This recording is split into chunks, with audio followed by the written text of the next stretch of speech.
Okay, bonsoir tout le monde. Good evening, everyone. Roll call. We have one member of council not in attendance, Councillor Lauren, who called and contacted us why he's not here. And we'll move to item number 2, territorial land acknowledgement, statement, and moment of reflection. Councillor Armstrong. Nous reconnaissons que nous sommes sur le territoire non cédé des Anishinaabe, les terres traditionnelles des peuples Haudenosaunee, Huron-Wendat et Kanyankahaka. Nous reconnaissons notre obligation commune de respecter, d'honorer et de préserver ces terres et les ressources naturelles qu'elles contiennent. Merci, conseiller. Whereas Canada is founded upon the principles that recognize the supremacy of God and the rule of law, let us take a moment of personal reflection.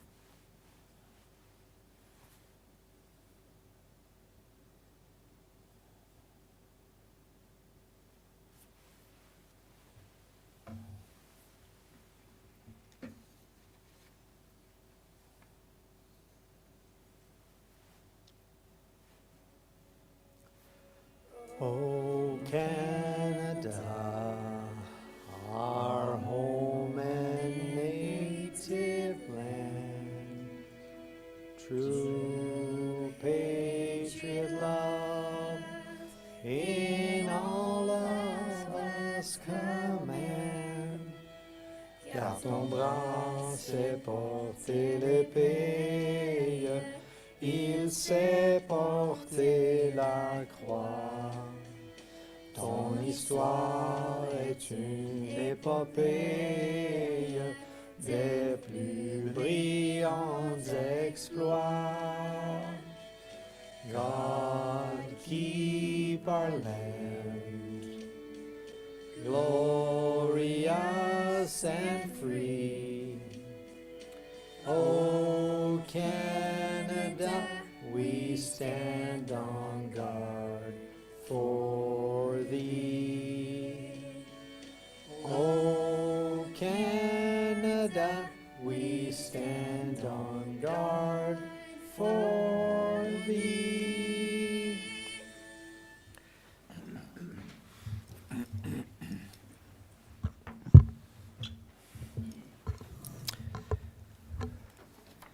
Merci bien. Alors, on continue. Well, I can hear myself. Good one. Oh, we don't sound as good as I thought we did.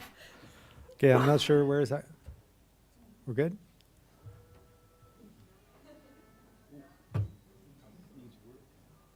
Ça vient d'où, ça, là? Is that possible?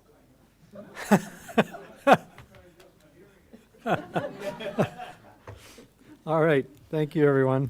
We got a double. OK, alors on tombe à l'item numéro 4, additions, deletions, or amendments. So a couple of things here. First of all, item F is going to be moved to before item A. Is that correct, Madame Caméré-Laflamme? Yeah. And we're adding 18A for Councillor Deacon, yard waste pickup and drop-off. Any other changes, members of council? Seeing none. I'll propose a motion to approve the agenda as amended. And this is moved by Councillor Deacon, seconded by Conseiller Lalonde. Call for the vote. All in favor? And passed. Thank you very much. Item number 6, disclosure of pecuniary interest. Yeah, Councillor Armstrong? I have one for item 22A4, as I am the applicant. Thank you, Councillor. Noted. Madame Caméré-Laflamme. Merci. On tombe à l'item 7, l'adoption des procès-verbaux. Procès-verbal de la séance ordinaire du Conseil du 27 avril 2026. Motion d'approuver le procès-verbal tel que présenté. And this is moved by Councillor Armstrong, seconded by Conseiller Lalonde. Call for the vote. All in favor? And passed. Thank you very much. We move to item number 8, presentations. Before we move on, I'm very pleased to recognize a few students here participating in our Maire for the Day, Maire d'un jour initiative, pardon. So this initiative was developed by our very own Teen Advisory Committee with the support of Councillor Lisa Deacon to give young people a meaningful opportunity to learn how our municipality works, an opportunity to meet members of council, meet members of staff, and see local government in action. Alors ce soir, nous sommes très fiers d'accueillir ces jeunes leaders dans la salle du conseil. Leur participation démontre un bel intérêt pour la vie municipale, le leadership communautaire et l'engagement civique. Before we have some certificates to present to you, but before we do, I'm wondering if Councillor Deacon would like to say a few words.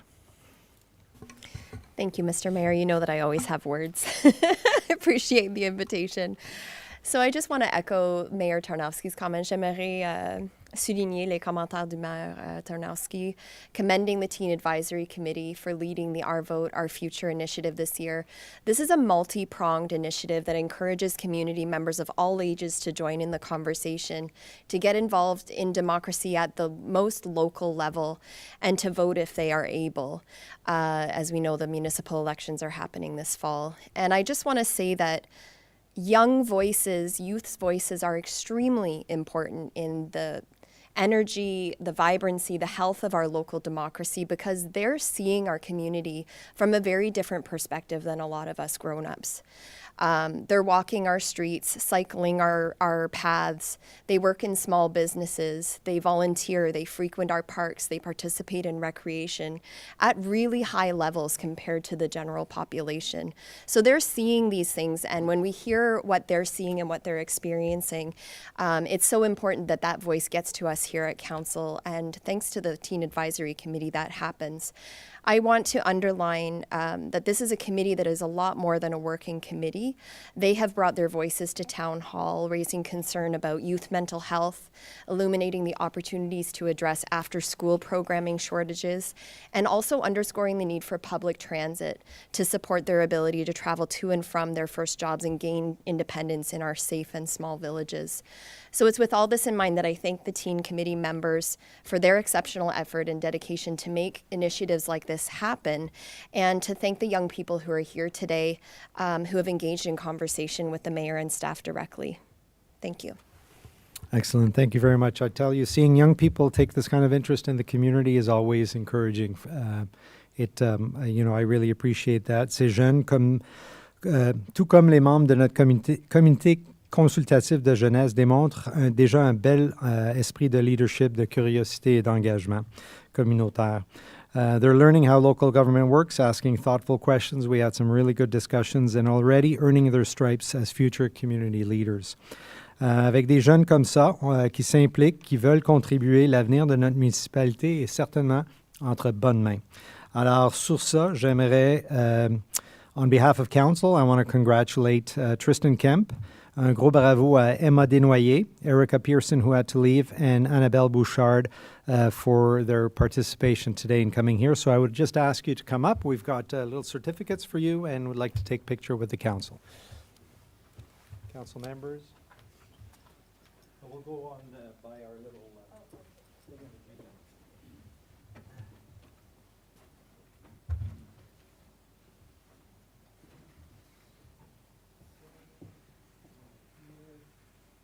So I'm gonna ask that we take a picture with council members. So I'm gonna give them the certificates, and if it's okay with you, Mr. Gallin, I'd like to get the staff in as well for the picture. Anyone that's interested. So, all right, Tristan. There you go. This is for you. Congratulations. Anabelle. Congratulations. There you go. And Emma. There you go. Oh, actually, there's some more swag. Hold on, I forgot. I'm supposed to give these out too. Look at that. Swag city.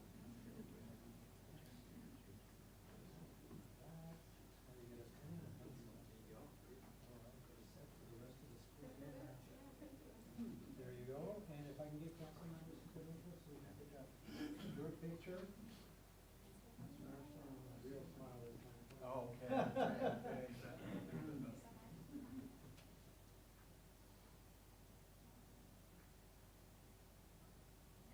Okay, now I'm going to get the directors to come up here with the council members. Let's get a lot of people. We're going to sit here.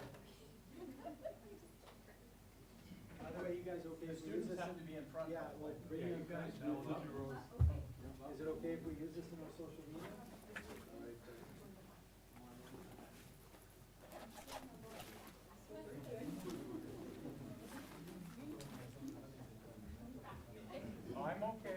guys are good looking people. I don't have any, but I don't have any stools to stand on like in the library.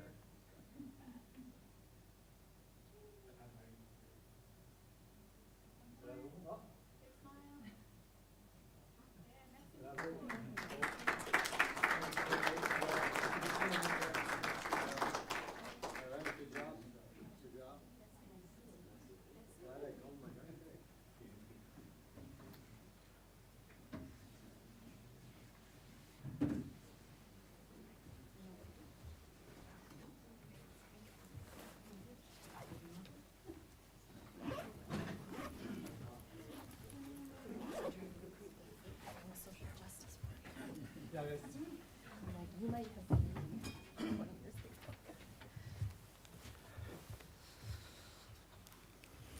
Thank you again, Councillor Deacon, and members of the Teen Advisory Committee for this great initiative. Well done, and looking forward to seeing this evolve over time. All right, we're at number 9, delegations petitions. 9A, a delegation presented by Julie Davidson and Jean-François Barre on behalf of Sainte-Thérèse-d'Avila Catholic Elementary School in Marionville for a funding request. Please come on up to the podium.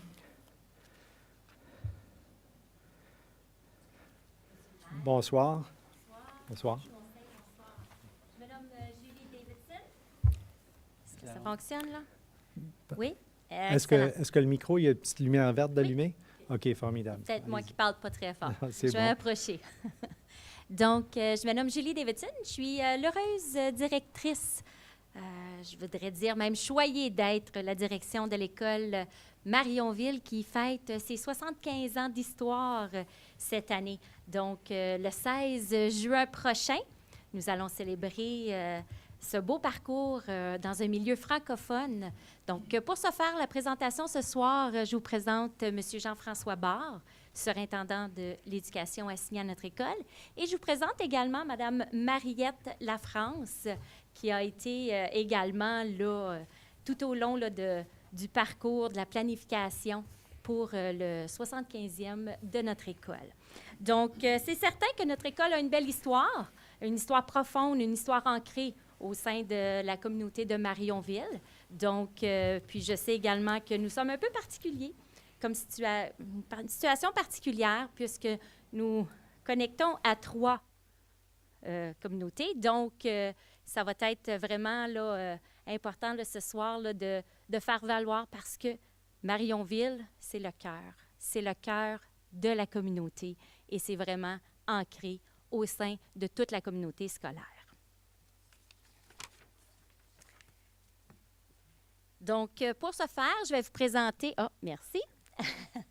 Donc, comme le dit Mme Julie, c'est une école au cœur de la communauté. Moi, je suis un gars d'Orléans.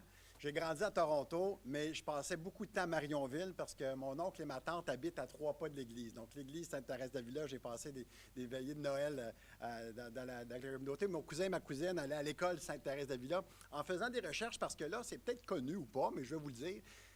Le 75e, il y a eu comme un débat depuis les derniers mois parce qu'on voulait savoir mais comment est-ce qu'on est arrivé à 75 ans. Et puis, en faisant les archives dans le droit, bien, l'école a été solennellement bénie par le Monseigneur à l'époque, il y a 73 ans passés. Donc, c'est pour ça là, qu'à un moment donné, on se débattait par rapport à ça. Ceci étant dit, en continuant à fouiller les archives du droit, on remarque qu'à partir de 1916, on fait de la recherche dans le journal pour des suppléantes ou des enseignantes pour l'école du village de Marionville. Donc, il y a déjà 110 ans. Et puis, il y a 75 ans, au Conseil, dans nos archives, on avait les débuts de la construction, des annonces dans le droit, justement, pour trouver un bâtisseur local. Et puis, la première mention du nom de Sainte-Thérèse-d'Avila apparaît aussi dans le droit en 52, alors que des élèves allaient faire un voyage à Québec. Puis là, c'était annoncé dans le droit. Donc, j'ai trouvé ça très intéressant.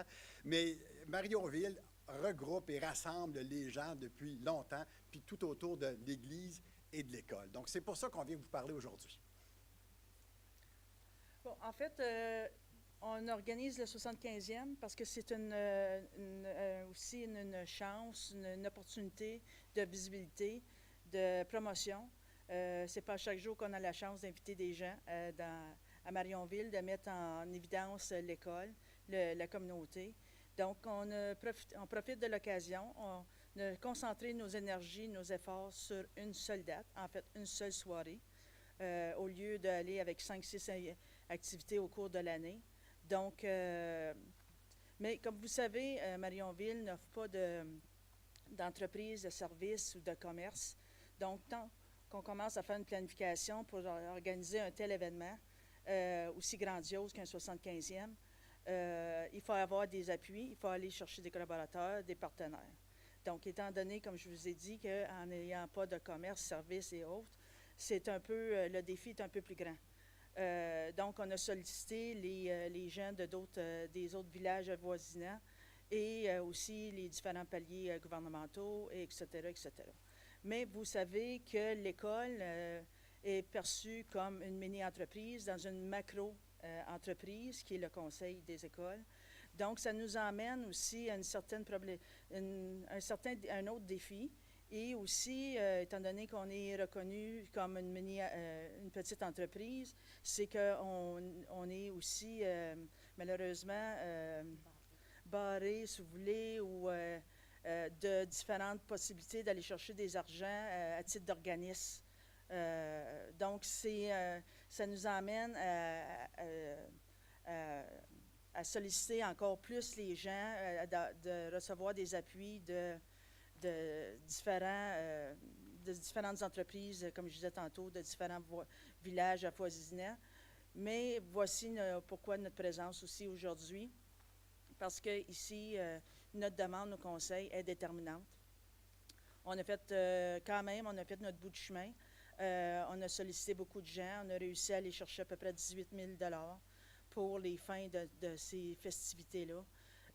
Mais ça nous en prend plus. C'est pour ça qu'on fait une demande officielle au conseil de 20 000 $ plus le prêt des chaises et tables du centre communautaire de Marionville pour garnir notre chapiteau qu'on voudrait accueillir dans le cadre du 75e. Pourquoi, vous allez nous dire peut-être que vous avez l'école et tout ça, on souhaite bien du soleil, mais au cas où. Donc, il y aurait une portion de nos activités qui pourrait se conduire dans le chapiteau et le reste des activités pourrait aussi avoir lieu dans l'école. Donc, on ne veut pas être en mesure d'avoir un plan B, un plan C, puis être obligé d'annuler. On a mis beaucoup d'énergie, beaucoup d'efforts pour cette réunion-là, puis on aimerait bien beaucoup, justement, réussir à la présenter. Puis, donc, c'est pour ça que c'est tellement déterminant que votre appui pour la réussite de cet événement-là. Donc, merci. Je dois souligner que l'énergie et l'effort, c'est ces deux dames extraordinaires-là qui ont mis le temps, l'effort et l'énergie. Moi, on me parlait de la fête, puis c'est ma première année comme surintendant de l'école Sainte-Thérèse-d'Avila. Puis on parlait de la fête, 75e, c'est grand. Mais là, puis pardonnez-moi, c'est peut-être le Torontois en moi qui me disait, bien là, ça ne va pas être si gros que ça. Non, au contraire, là, on attend au-delà de 1000 personnes. Ça a pris un esprit de grandeur parce que Marionville, puis Sainte-Thérèse-d'Avila, c'est une école par laquelle est passé de multiples de gens sur 75 ans. Pourquoi le conseil ne peut pas contribuer plus? Bien là, je ne vous le cacherai pas que chaque dollar est compté de notre côté aussi par un ministre qui veut s'assurer que chaque sou est investi en salle de classe. Le conseil, quand même, pour se préparer au 75e, a fait des investissements où on pouvait. On a mis un 2,4 millions dans la rénovation de l'école dans les dernières années. Au niveau du personnel, enseignants scolaires et d'appui, on met tout le paquet qu'on peut avec nos budgets et l'allocation des budgets dont on peut pour des fêtes, que ce soit des 10e, des 20e, des 50e, des 75e. On a des enveloppes, mais je ne vous cacherai pas que c'est des micro-enveloppes parce qu'elles sont vraiment monitorées par d'autres entités qui ne sont pas celles de la Ville, mais qui sont celles du ministère de l'Éducation.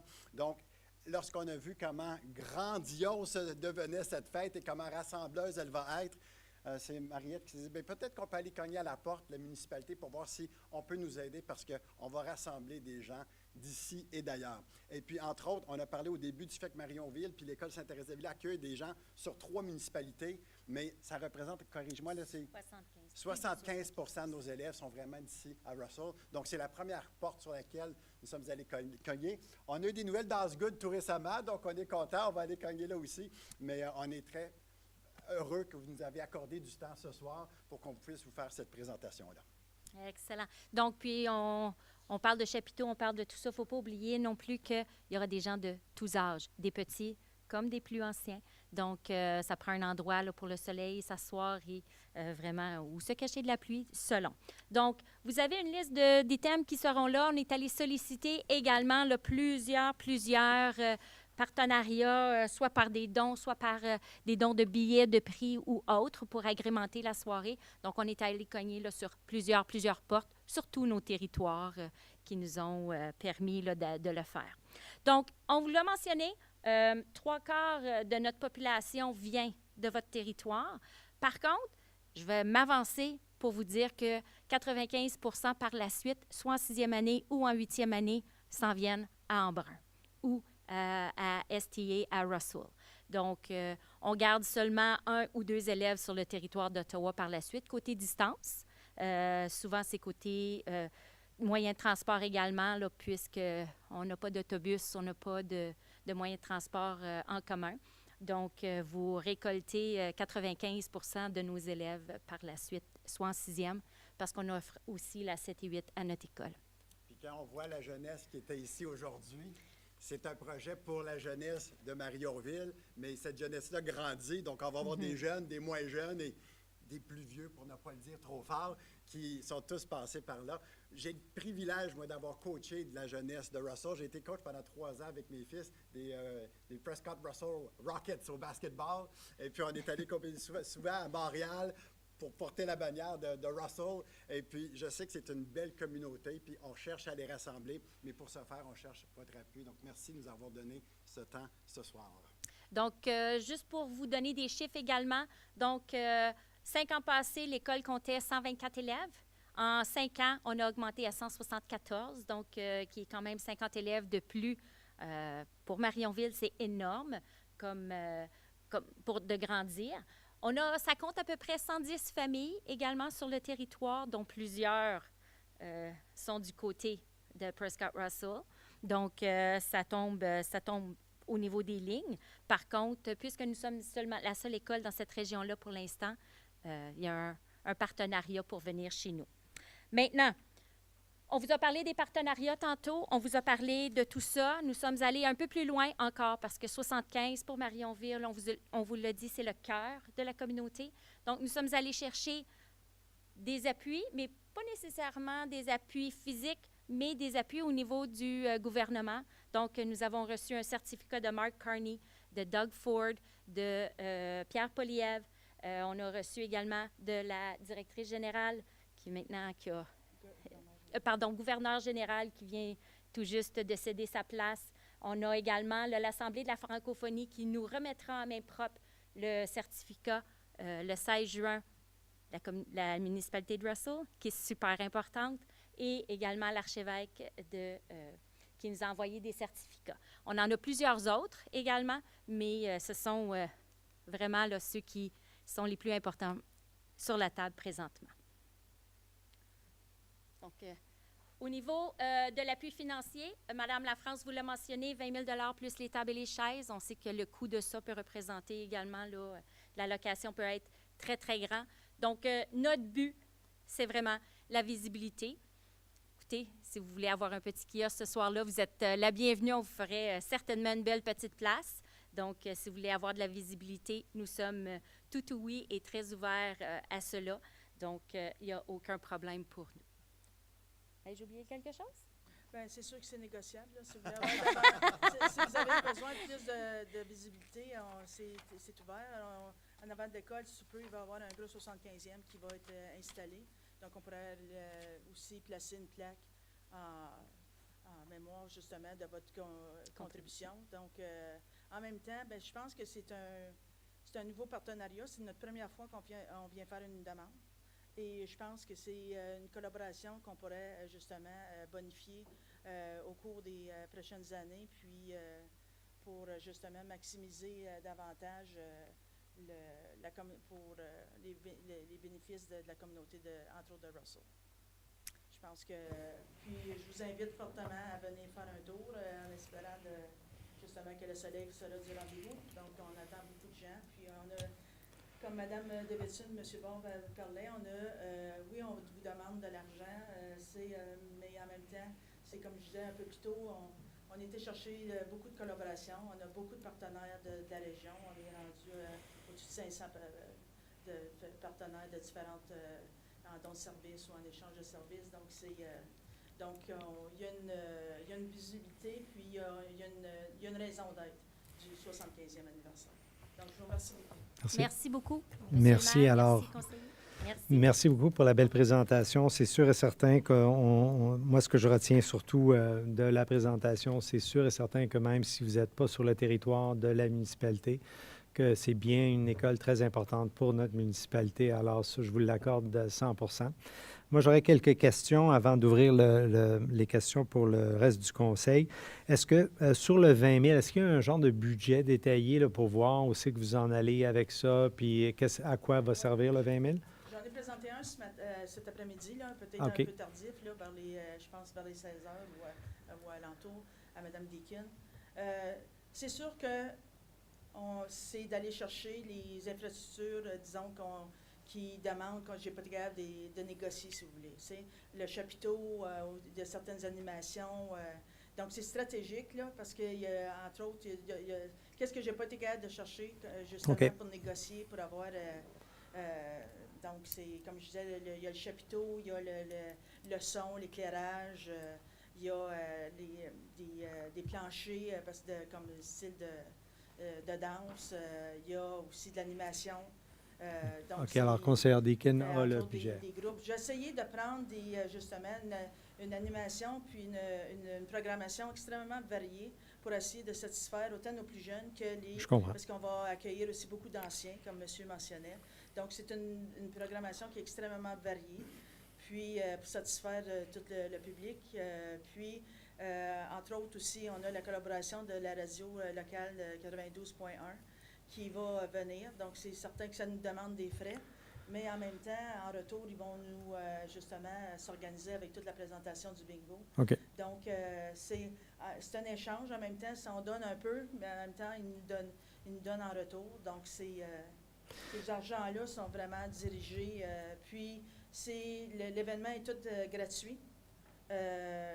Pour les participants, d'accord. Le public doit payer, c'est sa nourriture. OK. Et éventuellement, si jamais on fait de l'argent avec notre soirée, bien, ce serait pour investir dans une structure pour la maternelle jardin qui ont, à ce moment ici, qui n'ont pas de structure, ils n'ont pas d'aire de jeu. OK. Alors, j'ai quelques autres questions, là. Conseillère Deakin? OK. Est-ce qu'on a un budget, Madame la greffière, qu'on peut partager sur l'écran? Puis, prenez votre temps. Moi, j'ai d'autres questions en attendant. Vous parlez d'autres partenaires et de collaboration. J'ai vu les lettres et je vous en félicite. Au niveau de contribution financière, est-ce qu'il y a d'autres partenaires qui contribuent financièrement? Alors, on parle dans quelle mesure? Combien en total que vous êtes allé chercher à...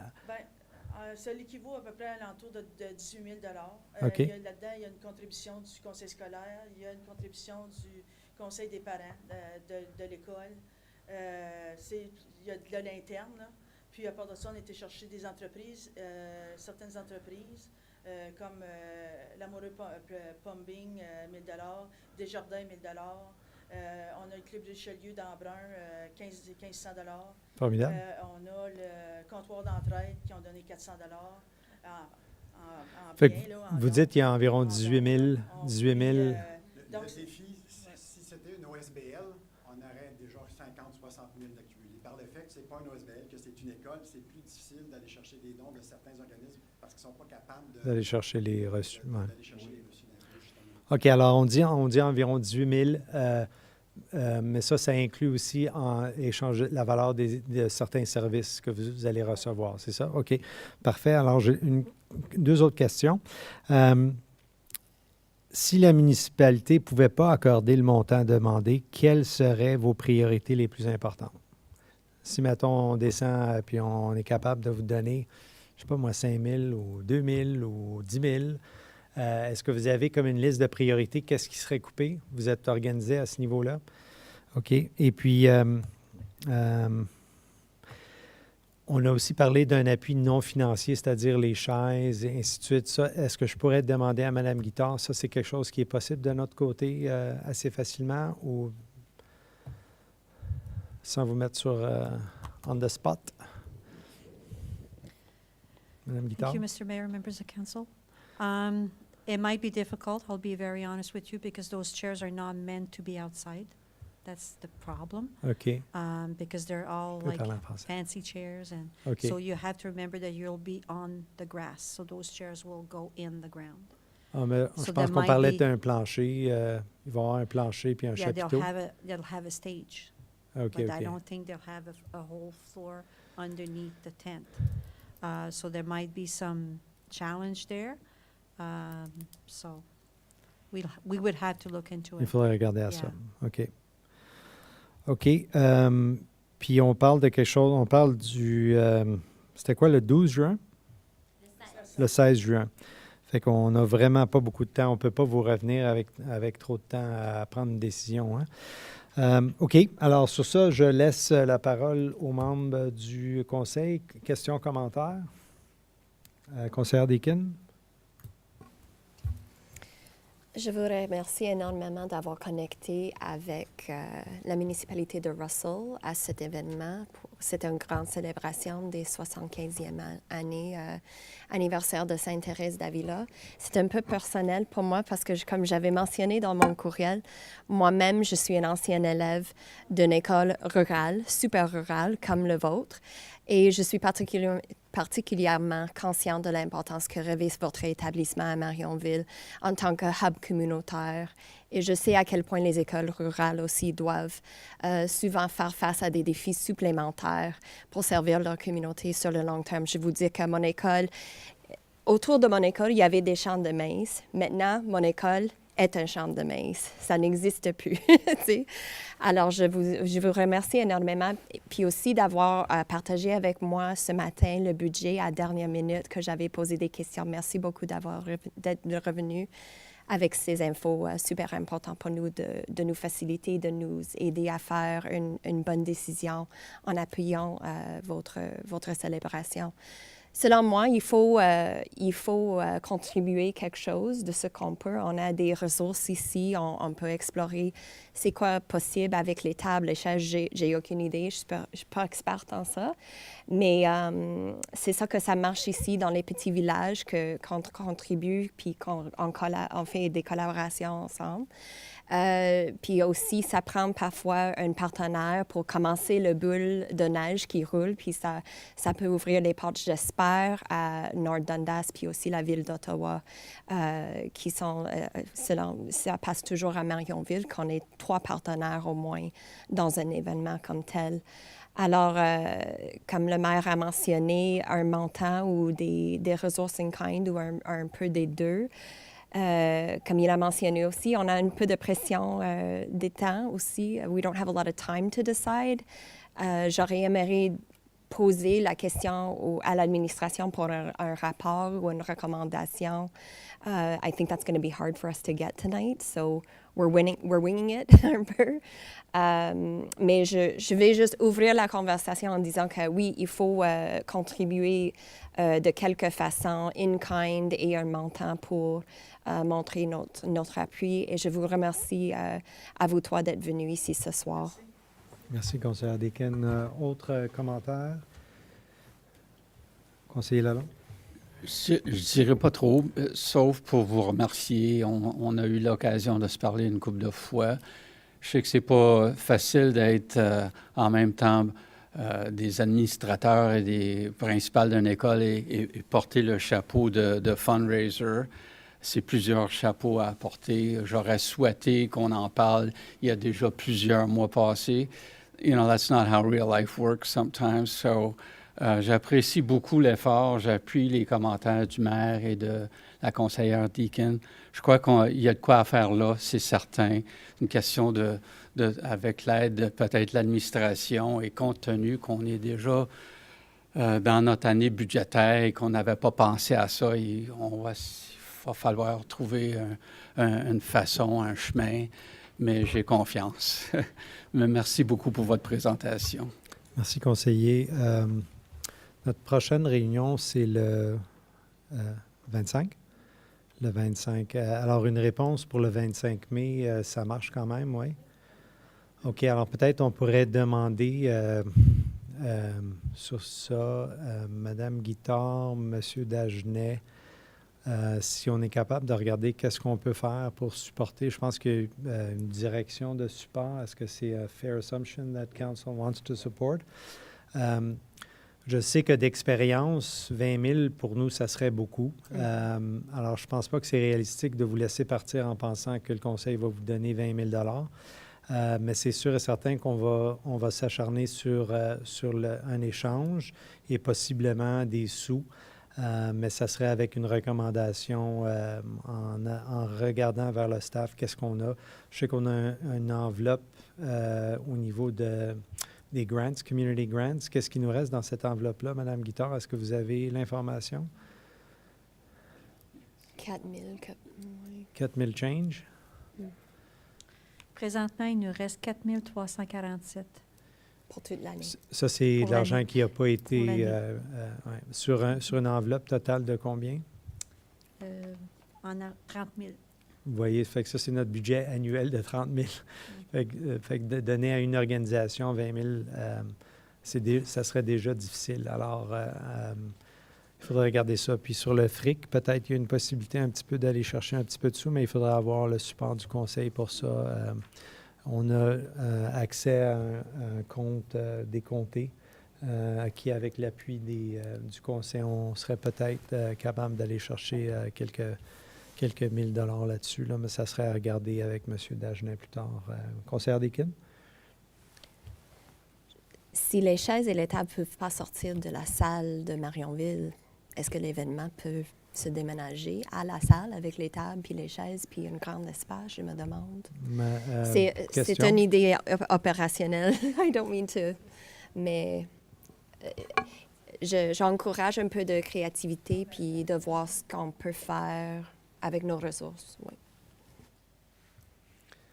Ma seule inquiétude Oui. est la suivante, parce que nous aurons des gens de tous âges. Des fois, le déplacement entre l'école et la salle pourrait peut-être être difficile, parce qu'il n'y a pas de trottoir en avant de l'école. Donc, c'est un petit peu chaotique. À voir. À voir. Mais aussi pour dire, si c'est une belle journée, on a quand même beaucoup à la salle communautaire, là, le stationnement, il y a quand même beaucoup de place. Madame Guittard? Merci, M. le maire. Madame du conseil, si j'ai une suggestion à faire, ce serait de réserver la salle au plus vite, juste au cas où on aimerait avoir la salle. Excellente idée. Excellente idée. Ça, c'est une suggestion pour le comité, là. Oui, alors ça, on peut la réserver. Ça, c'est sans coût pour la réserver comme telle. Hein. Il faut donner une carte de crédit comme garantie, non? Comme quand Non, on réserve un hôtel, non? Mais oui, ça serait de la réserver, s'assurer qu'elle est disponible. C'est ça. Mais je pense que ça irait beaucoup à aider aussi. Certainement, on parle de chapiteaux, on parle de ci puis ça. Ouais. Alors, je pense que... Merci, M. le maire. Ouais. Madame du conseil. Le seul problème que je pourrais entrevoir, c'est la capacité.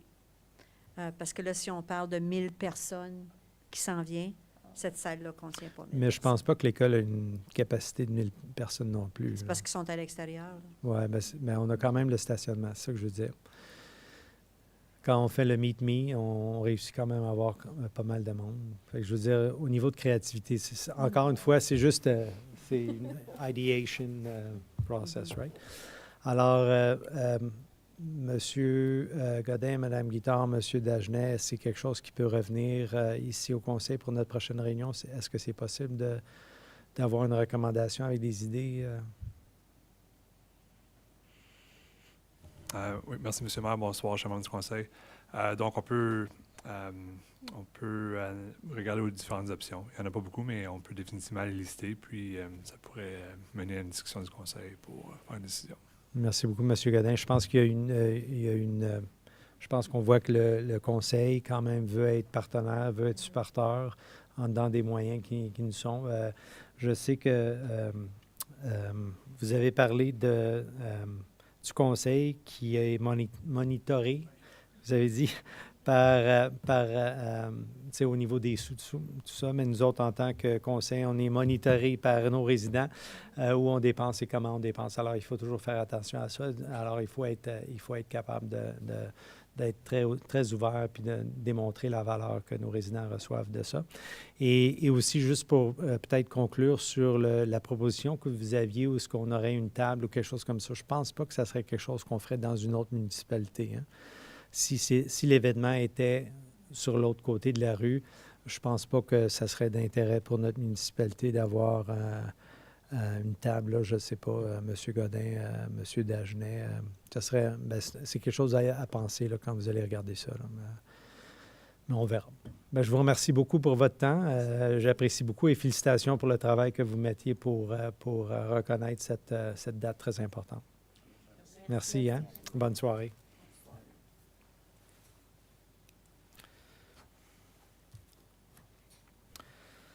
OK, alors on tombe à l'item numéro 10 et on commence avec les consent items. So all items listed under consent items will be enacted by one motion. A majority vote is required for the adoption of consent items. There will be no separate discussion of these items unless a request is made prior to the time council votes on the motion that a consent item is to be separated from the motion. The separated items shall be considered immediately thereafter. So motion to approve all items under the consent items, and this is moved by Councillor Armstrong, seconded by Councillor Deakin. I'll call for the vote. All in favor? And pass. Thank you, council members. Moving to item 11F as amended. So that council receives reports PR 2026-07 dated May 11th, 2026 and approve the Parks and Recreation Master Plan 2026. Madame Guittard, la parole est à vous. Thank you, Mr. Mayor, members of council. So I am pleased tonight to be presenting the revision of the master plan, Parks and Recreation Master Plan. We started working on this big project last year in May. The contract was awarded to Expedition Consulting last May, and then we started the work in June. So during the summer months and early fall, we did a lot of public engagements. We had some surveys out there, and then we met some user groups. So there was a lot of public engagement involved throughout the process. Towards the end of the year, we wrapped up all the information that we had been seeking throughout the last months, and we are here tonight to present the draft. I have Monsieur Justin Russo, owner of Expedition, and he will be presenting the master plan. If you have any questions after, we'll be pleased to answer your questions. Thank you very much, Mr. Russo. The floor is yours.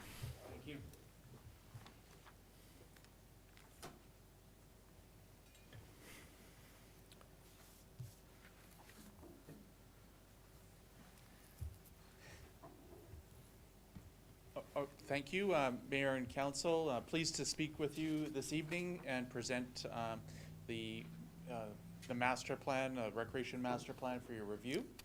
The purpose of the document itself is to provide basically a playbook for you moving forward that can help you make decisions on what the facility and program needs are in the future. So it'll be something that you can look at in your annual planning and your long-term planning, but will be used as a guideline. Next slide, please. We're currently in the final phase 5 of the process, and there certainly can be some tweaks made to the document, but we are nearing the end of the process. Next slide. The second phase of the project was the community engagement phase, and we were quite pleased, as Lynn was speaking to a little bit, about the process that we undertook in the community, including a resident survey that was a very good response from the resident and community group surveys. Excellent discussions with community members in person here in the community. We even had a youth night where there were kids running in and out of the rec center, skating and coming in and dropping in and speaking with us, and we had some excellent conversations with seniors as well in this building. We also had the advisory committee workshop, council engagement, so discussions with council members and staff. So through all of that, we had over 700 touch points in the process. And it wasn't only kind of the volume of the feedback that we were impressed with, but also the quality of that feedback. Next slide, please. So we did hear from the community that there was some requested facilities in terms of what people would like to see, including court space and gymnasium space, a fitness center, and indoor playground, kind of rounded out the top 3. In terms of cultural facilities, performing arts facilities, as well as visual arts facilities, where we heard about from folks as kind of a gap in the community. And then most requested outdoor facilities were nature parks, trails, a sledding hill, and outdoor festival and event space. Next slide. There were higher levels of satisfaction for opportunities for people with families and children and adults, as well as higher levels of satisfaction for indoor and outdoor facilities and programs. There were some barriers identified in terms of people being able to take advantage of recreation parks and culture services, including the scheduling and timing of activities, programs not offered in the community, or unaware of the activities available or it being too expensive. And there are a few action items in the plan that speak to some of these things. Next slide. One of the things we like to do when we reach out to the community is ask for some of how they're really feeling about things and getting some quotes from residents. So we love going to Family Day activities where whether at the community center or at the sports dome is what one survey respondent indicated. I live in such a great community. It's nice to see families connect with one another at parks and events, and watching my son at the splash pad this summer while being so close to nature was an experience I will always remember. So that's kind of the why you invest in these types of things. Next slide. There were some growth areas that were identified in the survey as well, and some of the comments. We need new parks to account for the growing population and new developments. And a lot of the programming is hosted during the day, which is a barrier for those working 9 to 5, and we did hear a fair amount of this. More programs for youth and teens. They need more to keep them busy and entertained. And the indoor areas that we play pickleball on are not sufficient. So we picked a few of these out of here. There were other kind of comments, but just to kind of give you a bit of a flavor of what we were hearing. Next slide, please. Other inputs that went into the plan was a consultant assessment and community tour. So we had an opportunity. There was lots of corn still out in the fields, so that was something that was striking. So it was in the fall. The demographic analysis was part of this as well, looking at where you're going to be at in terms of population in the future, and also your distribution of that population. Looking at your facilities and programs and how well utilized they are was also something that we looked into as part of an input here, looking at the supply of facilities and the demand for those facilities, growth projections, and strategic alignment is really looking at your existing documents, not the least of which was your last recreation master plan in 2015, looking at what had been completed since that time and what might be carried forward. Trends were reviewed, as well as benchmarks and standards. Next slide, please. So we proposed a vision for the future, parks, recreation, culture, bring the township of Russell's communities and residents together, connecting people, places, and enriching their lives is the vision for the plan itself. Next slide, please. There is a series of guiding principles that are put forward in there as well. I'm not going to go through them all here, but it kind of gives you a sense of some parameters around service delivery in the future. Next slide, please. The plan is outlined and organized in 4 different areas, including indoor facilities, outdoor facilities, programming, and service delivery. And so that there's action items under each one of those, and we'll speak a little bit about each one of those now. In terms of indoor facilities, you obviously have a major recreation complex well underway here to open in the fall. There are a series of recommendations in the plan around preparing for that, and I know staff are hard at work doing that, much of that work already. You know, things like operational budgets, cost recovery targets, allocation policies. So that's all part of that item number 1 there in terms of continuing to prepare for the opening of the complex. Using the findings of this plan as an input into the facility space planning activities, and hopefully there's enough data in there to really help support the next iteration of, or the next part of this, which would be space planning for older facilities. Addressing community demand for indoor court space. We heard about the need for court space from many different segments of the population that we spoke with through the process. Addressing community demand for multi-purpose and cultural space, and there's some suggestions on how to potentially do that as well. Next slide.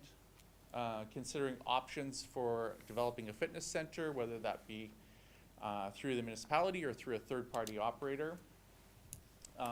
Consider the third-party development and operation of future pickleball courts, and so that might be those courts that would be beyond the base level of service that the municipality can provide. And we've seen in communities across Canada that model working, where the private sector or even nonprofit groups can provide that particular activity in addition to those that are provided by the municipality. Provide space for art in township buildings and public spaces, comes in here at number 7, and consider developing an additional indoor turf facility in the medium to long term as you continue to grow. Next slide. In terms of outdoor facilities, developing an updated site plan for the lands adjacent to the recreation complex, obviously a key asset in the community, and with a huge anchor in terms of the complex, and so building out some of that site planning around it would be critical. Strengthening the tools for park acquisition and development, also an important item that was put forward, and there was also in the appendix some suggestions around some of that. Enhancing the trail network, improving playgrounds, and I think you're working on your snow sledding hill, and then investigating the potential for a new nature park. Next one here, exploring opportunities for future improvements to the recreation facilities in Marionville, and as well as trialing continued seasonal operation of the Russell Centennial Pool. And obviously with the new pool coming on, there's going to be impacts to aquatics. This facility has relatively low cost for pretty high participation in the past. So the suggestion there is to trial continued operation of that facility for 3 years and then reassess. Build new ball diamonds in the medium to long term, as well as new sports fields in the medium to long term. Reassess the need for additional outdoor multi-sport courts in the medium to long term, as well as this is a 10-year plan, so this is kind of looking out a little bit longer. Replacing the skate parks as well, as they're a bit antiquated. Develop a strategy to improve public access to the Castor River, and explore the development of outdoor festival and event space. And we did hear that from the public as kind of a need and how important festivals and events are. And you know, there could potentially be a link in there to the site plan around the complex. Next slide. In terms of programming, enhancing programming for children and youth and fitness and wellness, supporting more programs for people with disabilities and special needs, providing assistance to local groups in delivering events, and there's some suggestions on how you might do that, and then assessing increasingly diverse needs and engaging with various communities moving forward in terms of program development. Next slide. In terms of service delivery, the last section here, assigning master plan implementation responsibilities within administrations, so then that the plan will have a high chance of success and moving forward. Continue the process of upgrading program registration software, and we did hear about program registration software, but we know you're working on it, so that's why it says continue. Consider adopting a capital project evaluation criteria and process, and there is a fairly lengthy appendix in the plan that describes how you might evaluate future capital projects, and the purpose of that is to provide you some backup when you go to make decisions and a process to do so. So the intention there is to make your lives a bit easier on some of those capital development requests. Improve communication with residents about recreation offerings, and if you remember in the gap slide, or sorry, in the improvement slide, people were saying they would like to hear a little bit more about what's going on. That's a common thing we hear in communities across Canada, by the way, but it's just an ongoing thing that needs to happen in terms of making sure you get the word out about programs, facilities, and activities. Next slide. Also investigate facility accessibility and consider improvements. Consider climate change related to risks in facility planning and design, and review and update the Parks, Recreation, and Culture Master Plan. We're suggesting, well, you should look at it every year, and as should be part of your process. The document, if it's a printed off one, it should be covered in coffee stains and wrinkled up and used on a day-to-day basis, but hopefully you review it on an annual basis, assign priorities based on your needs.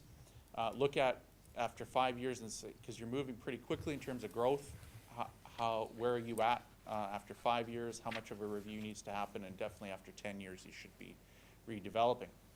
So next slide, please.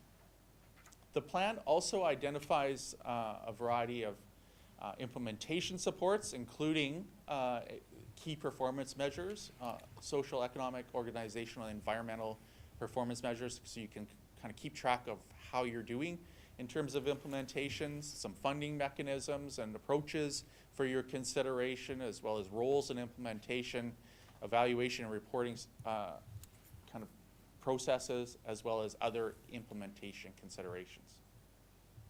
So in conclusion, the master plan puts forward a strategic direction and detailed actions that will guide future decisions. Successful implementation will take ongoing investment and strong collaboration with the community. Thank you very much, Mr. Russo.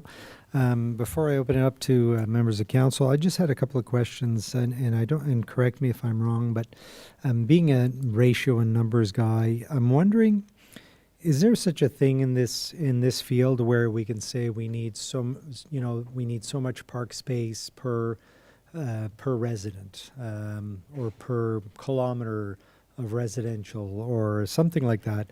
I asked that for the park space because that was found to be something that was lacking, and I think we mentioned ball diamonds. We need to add ball diamonds. So is there a ratio there again per population size? And then the other aspect was reassess the need for outdoor multi-sport courts down the road. When, that reassessment piece, is it based on a few residents asking us that they want some, or is there like some sort of, mathematical equation that says, oh, we're reaching that point where we need to add more? Yeah, so the first part around park space per population, we could get those ratios for you. So that's a fairly easy thing that could be included. Okay. The second part around... Sorry, can I just ask a clarification? So if that does exist, is that something that changes depending on the type of municipality you're dealing with, whether it's a city versus a smaller, urban type municipality? Yes, it can. And we do caution communities to not lean too much on ratios because they're based on other municipalities and they don't necessarily respond directly to what your community needs. Any benchmarking at all, we caution a little bit on that. Okay. For that reason. Okay.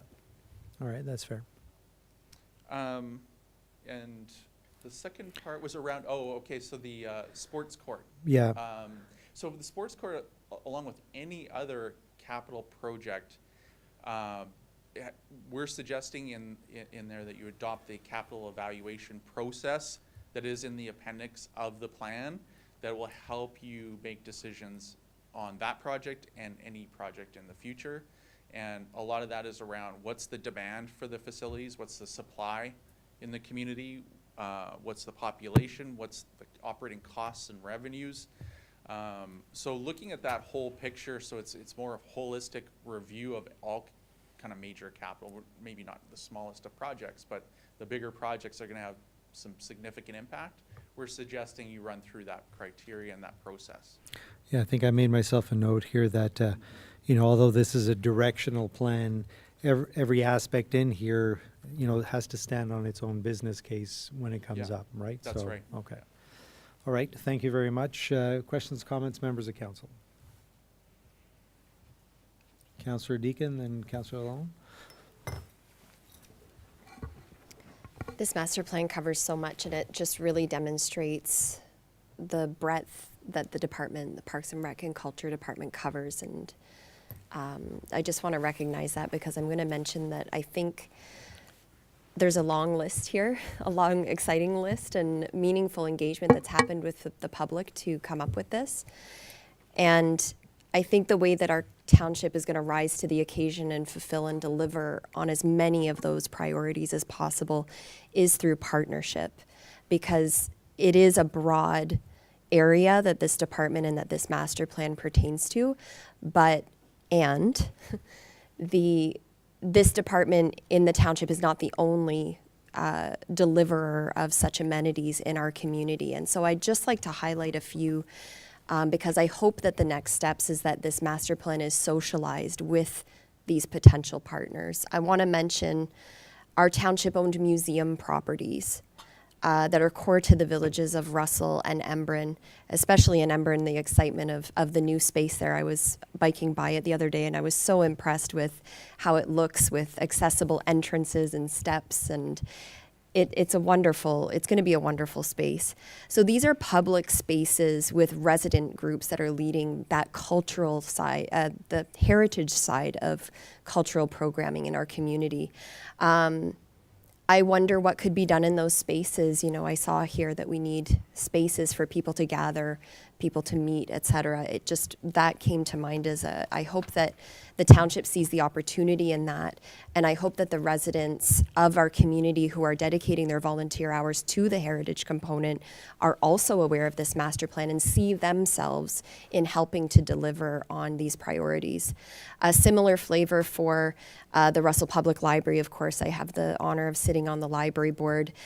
We have visual arts spaces there. We have gathering spaces. We will have more meeting spaces and bare walls in Embrun in the coming year. And I think that there's huge opportunity to make sure that the library board and administration there are well aware of this master plan as well, and how they fit into delivering on some of the priorities. It was Mother's Day yesterday, and so I'm thinking about enormous pressure that's on our families, our young families here, in terms of access to childcare. And it was an interesting part of the process here, giving input and asking, how is childcare in scope or out of scope or considered in this master planning process? Because Monsieur Rousseau said, people are satisfied with children's programming here. By and large, that was one of the strengths identified. Yet if you asked 10 young families looking for childcare in our community if they're satisfied with childcare programming here, I think that there would be a huge gap identified. And so I think that we need to get creative and re-envision how our childcare services are and recreational services are pairing together to address some of those needs in creative ways, notably in after-school programming. And as we saw earlier with l'école Sainte-Thérèse-d'Avila, you know, we have school partners in our community. Will this master plan be circulated to them so that we can give them fresh insights on what people are looking for in our community, and so that they can be asking themselves, how are our gymnasiums fitting the need? How are, you know, our playgrounds and our field spaces being maximized as much as possible? So I really want to see this master plan socialized and a message of partnership potential going out to these players as well as many others. I did want to ask specifically about the ball diamonds, because I know that there's a resident petition circulating about the lack of ball diamonds. In the original master plan, I know I've got fresh papers here, it said that the fall ball diamonds were used at about 50% capacity. That seems low to me, but I'd just like to get some clarity on what is the pulse of the need for ball diamonds right now, and if you can kind of square that for me, because I'm getting mixed messages. Thank you, Councillor. Madame Guittard? Thank you, Mr. Mayor, members of council. So that's a correction that I just distributed just before the meeting. So we don't use the diamonds in the fall. In fact, the diamonds close around October 15th. Okay. Because, well, there has never been any demand, really. But we do explain in the master plan also what is the usage for each diamond. So definitely, for example, in Marionville, there's an under-usage of the diamond. There is no demand for that diamond. There is more demand for the baseball, for the younger baseball. So that's why we've done some renovations to the Richelieu baseball diamond. But unfortunately, the demand is not as high, maybe, that we would have liked to have it, so. Yeah. Okay. If I Go may? ahead. Yeah, go ahead. I just have one more question and then a comment. Can I just stop you for 1 second, Mhm. Councillor? I Yeah. don't want to forget the one part you talked about. I wouldn't mind getting an answer on that. So the piece that Councillor Deacon talked about, collaboration and working with, say, our partners like the school boards, the schools themselves, is this going to get circulated with them? Is there a plan, a communication plan for us to do that? Madame Guittard? As of tomorrow, we will be meeting with the communication department, and we'll be working on a release for the master plan and more communication, more details. And let's not forget that we are partners with 3 different school boards because of our daycares. Yeah. So we are a supplier for them through them. So they are already important partners. So definitely we could share the master plan with them. And just maybe to add to Councillor Deacon's comment about daycares, we will be having a further study implementation this year done for daycares only. So it was not part of the master plan. It will be done separately. So we'll be doing a vision, a study for the whole look at daycares and childcare services for the Township of Russell. This will be done this year. And I will be coming back before the end of June with a report to council, an update, a major update to what we've done in the last 5 years with daycares, Around daycare. to show you, Excellent. you know, what we've done, Mhm. because Okay. there's lots of work that was done. Excellent. And if I may, Councillor Deacon was also talking about partners, also mentioned the Historical Society, Sure. the Emblem one. I think it would probably be good with the soccer, with the hockey organizations and everything, just to make sure that we communicate that as broadly as possible, where we're going, to see how they fit into those. You know, as we continue to evolve and grow, I think it's important that we communicate that. That makes sense. Okay, Councillor Deacon, sorry I cut you off earlier on, so. go If ahead. you don't cut me off, I'm just going to keep going. Maybe, Mr. Mayor, Sorry. if Yeah. I can Okay, just sorry. add to your last thought. With the allocation policy revision, we will be reaching out to all our users in the next coming months. So definitely the master plan and all other good things will be shared with all those users. Excellent, thank you. That's great to hear. Councillor Deacon? I just want to say, too, every time I bring up childcare, it's my job to bring the voice of people that are living here. And I hear several times a year from women, working mothers especially, saying, I'm thinking of leaving my job so that because I can't find childcare here, or I'm thinking of leaving the community because I can't find childcare. And I'm extremely proud at every opportunity that I can. I want to say I'm extremely proud of the childcare services that the township offers. It's such a huge challenge to meet this demand, and we need to rise to that. And I it's just with that creativity and that collaboration that I'm coming and bringing these sorts of comments. In the plan, it says, I think it's in section F, sorry, this is just kind of a listing here. It says, address the increasingly diverse needs of the community as potentially like a future undertaking, or I want to know, because I chair the diversity committee and we work very hard. I saw teen committee members in the slides there. I know Emma will have seen them, and we work so hard to do outreach and engagement and bringing that voice. That is the job of that committee, is to make sure that diverse voices are coming through. And so I'd like to get a sense of whether, when I see this in the report, it kind of signals to me that we're not reaching diverse community members already. Did you find that the consultation lacked diverse representation and diverse voices? Mr. Russo?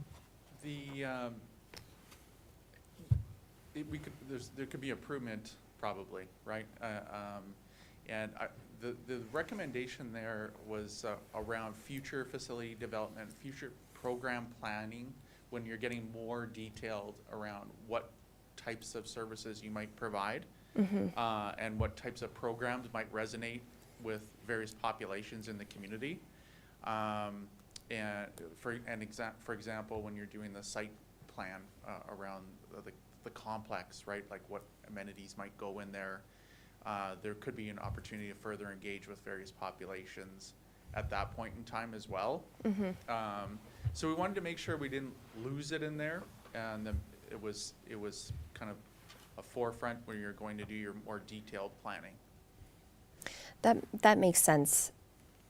I think about projections as well, the census. Everybody fill out their census by tomorrow, please. We're a growing population. We know that we're a diversifying population as well. And so I think that as more data comes through, getting an understanding of how that diversity we can expect to see a continued growth in diversity. Because I want to feel and to be able to tell my committee members, great job on the outreach to get people out to these consultations. But I can see how there's always opportunity to do more, certainly.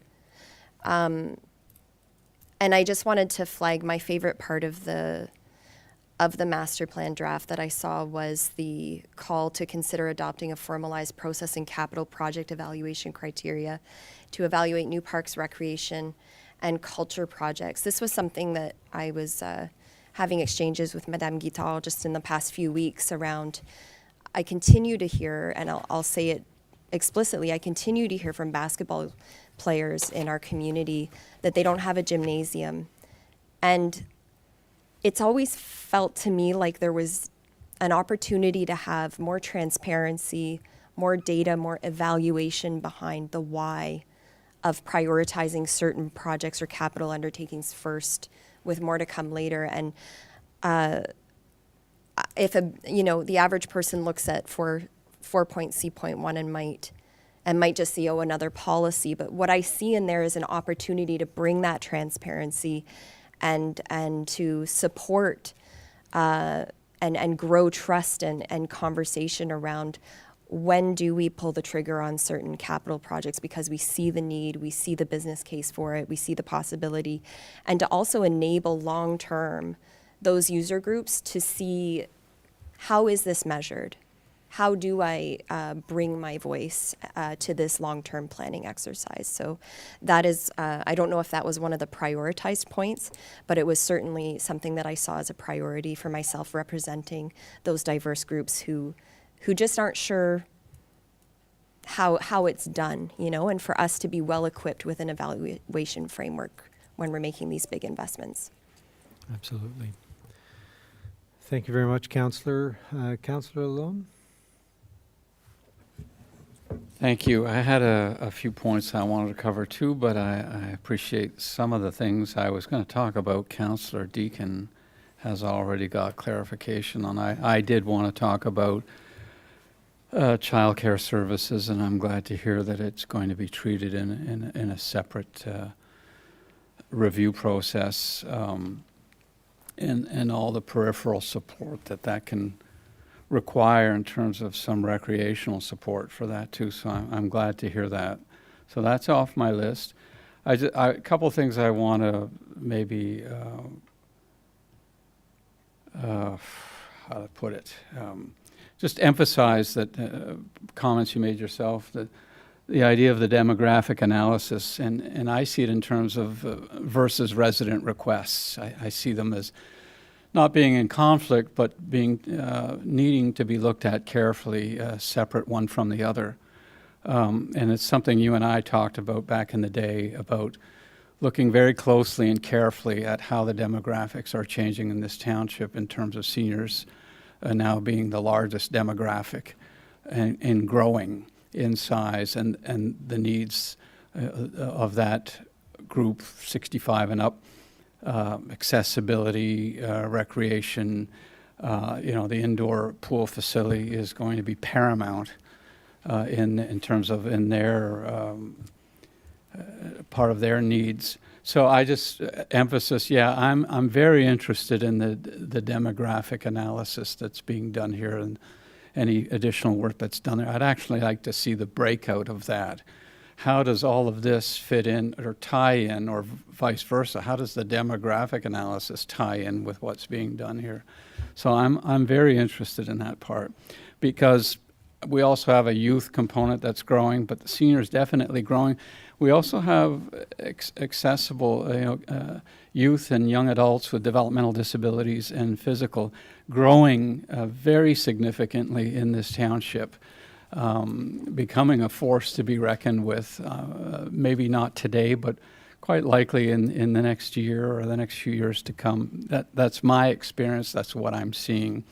And I get the opportunity of seeing that better through the lens of the Accessibility Advisory Committee that we work with.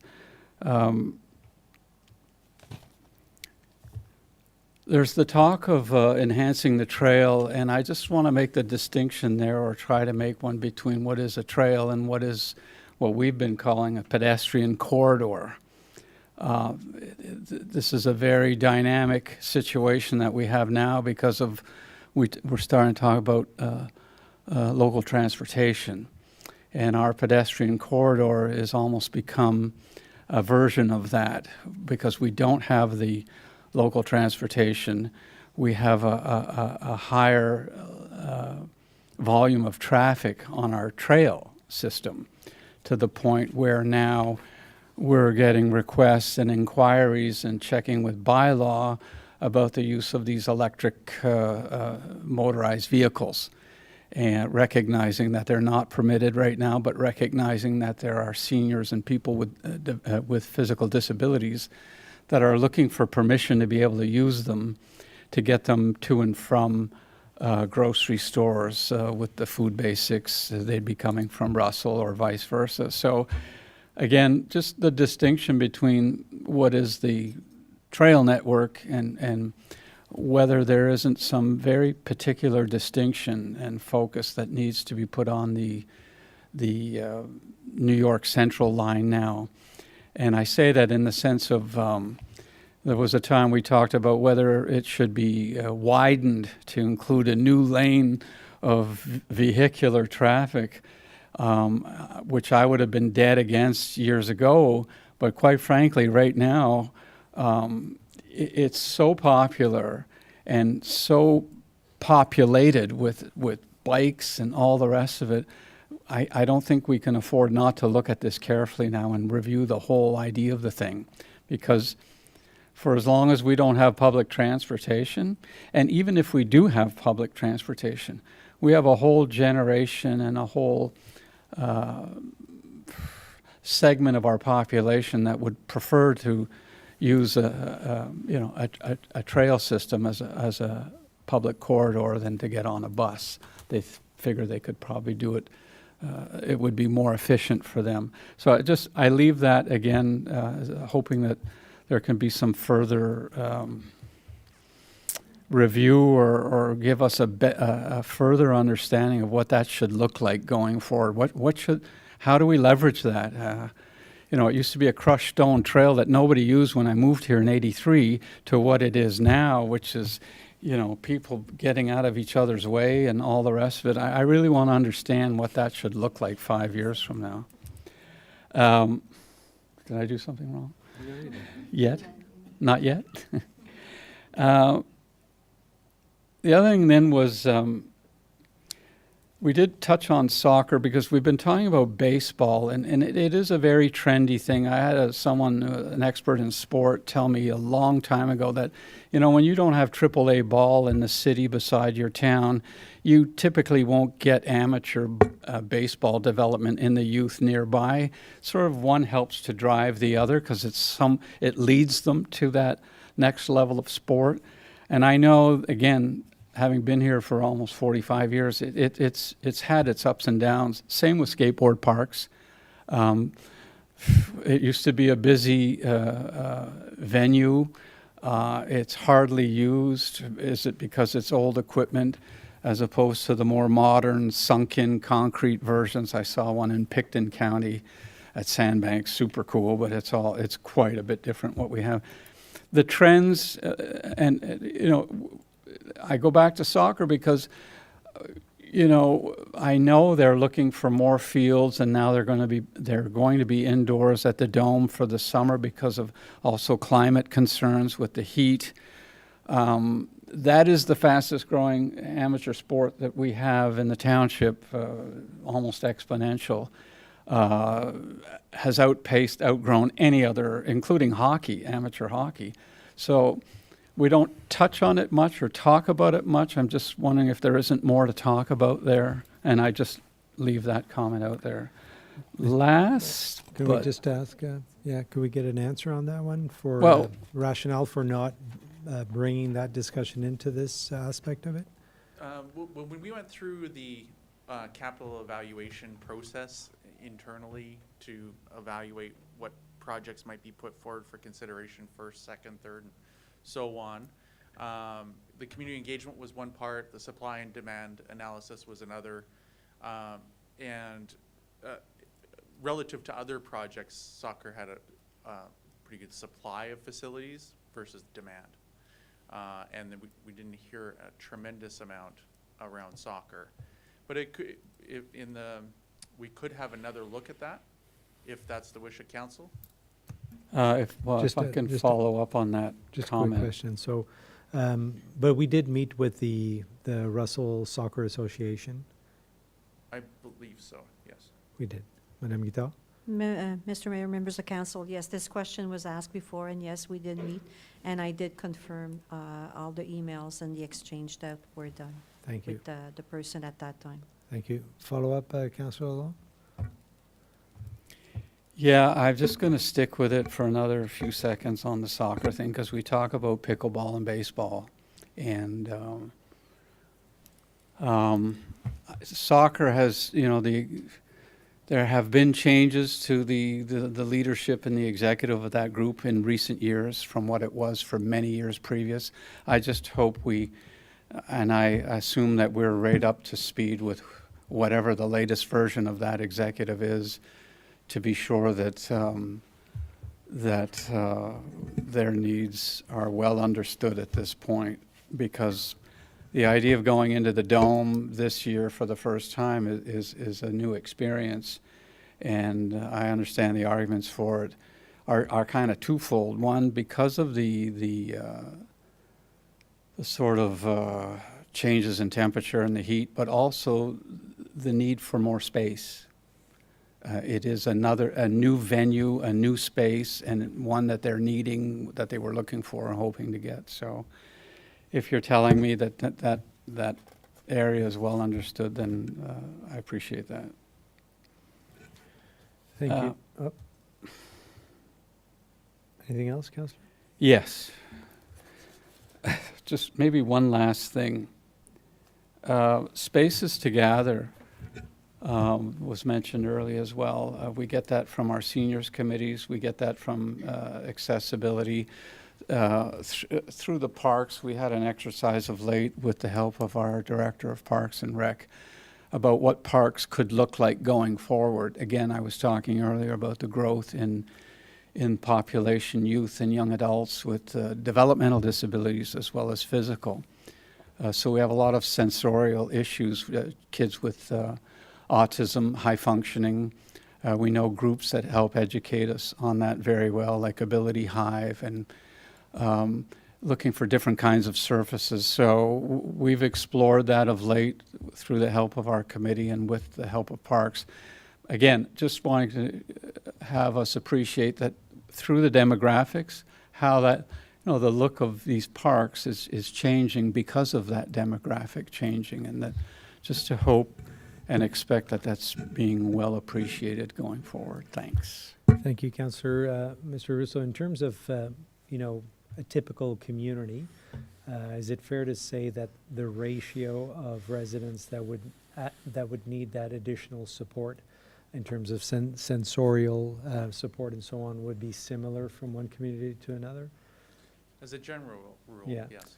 Yeah. And so in the study and the research, like in terms of what our community has in terms of availability versus what a standard need would be, your assessment is? We haven't done that specific benchmark in this study. It's not done. Okay. All right. Thank you. I have Councillor Armstrong. Yeah, I'm going to look now onto the process side of things, not just the individual things. And I'm quite pleased that we have the Appendix E, the capital project evaluation criteria and process. One comment in that sticks out to me. It says, it is recommended that the township incorporates evaluation of business cases into the criteria, using the criteria into their annual budget planning cycle. We're going into another intense capital demand on the township budgets with the demand for the new wastewater treatment plant coming up in the next 10 years. And I can see competition in the needs for recreational facilities as well as for our wastewater treatment facilities. And yes, they're in different capital budgets. One's a user pay, the other is not, but it's the same pocket of the payer who's paying. So I would like to, even take that as council and say we will incorporate this evaluation procedure into our budget planning cycle, realizing that our budget planning cycle is complex and long as it is right now. Realize it, but we're going to have a lot of demand and competing demand for our debt repayment capacity. And this will be one way for council to be able to present to the public that we've actually looked at this and have laid it out on a very logical basis and can justify it to them. And that's key, I think, to explaining to people where we are spending the money of the taxpayers and the ratepayers. My comment. Thank you, Councillor. Can you just clarify for me when you're talking about that capital decision-making matrix that we're referring to for this particular instance, are you saying to apply it across all of capital investments? Is that what you're suggesting? This is somewhat directed to Parks and Recreation, but I'm sure that there are some baseline principles here that can be used across all of our major capital projects throughout the lifetime of a council and all our types of facilities. That's good.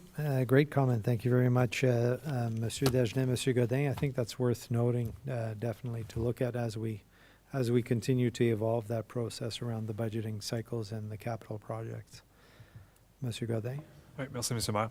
All the recommendations are definitely noted and will be evaluated to see how we can implement them. I see that this one in particular has a timeline of medium and a priority of medium. If it's council wishes that we increase that, I mean, we can look at that, and but we will be evaluating all of these to see how we can implement them efficiently. Thank you. Councillor Deakin? Thank you. Yes, this one would be a priority for me because it sets us for a longer term success, and there's never a better time than to start Yesterday. and to demonstrate through policy, which is where so much of this starts, and framing to residents that there is process, that there is fairness, that they can trust how council is being informed and being driven. And I had notes here on something else that came to mind for me in looking at tonight's agenda. And I think it builds on what Councillor Armstrong is saying, and so I think I'll take the opportunity to speak to it now, and that is we have a lot of master plans in front of us. They're very rarely in front of us all at once. We very rarely, I mean, we as councillors right now have to do the work to maintain line of sight on priorities and implementation through the master plans. I would guess that there's 180 priorities across all of the master plans that we have right now in play, right? And so I do think that it's time, and the growing maturity of our township and governance at this table and from administration to bring in consolidated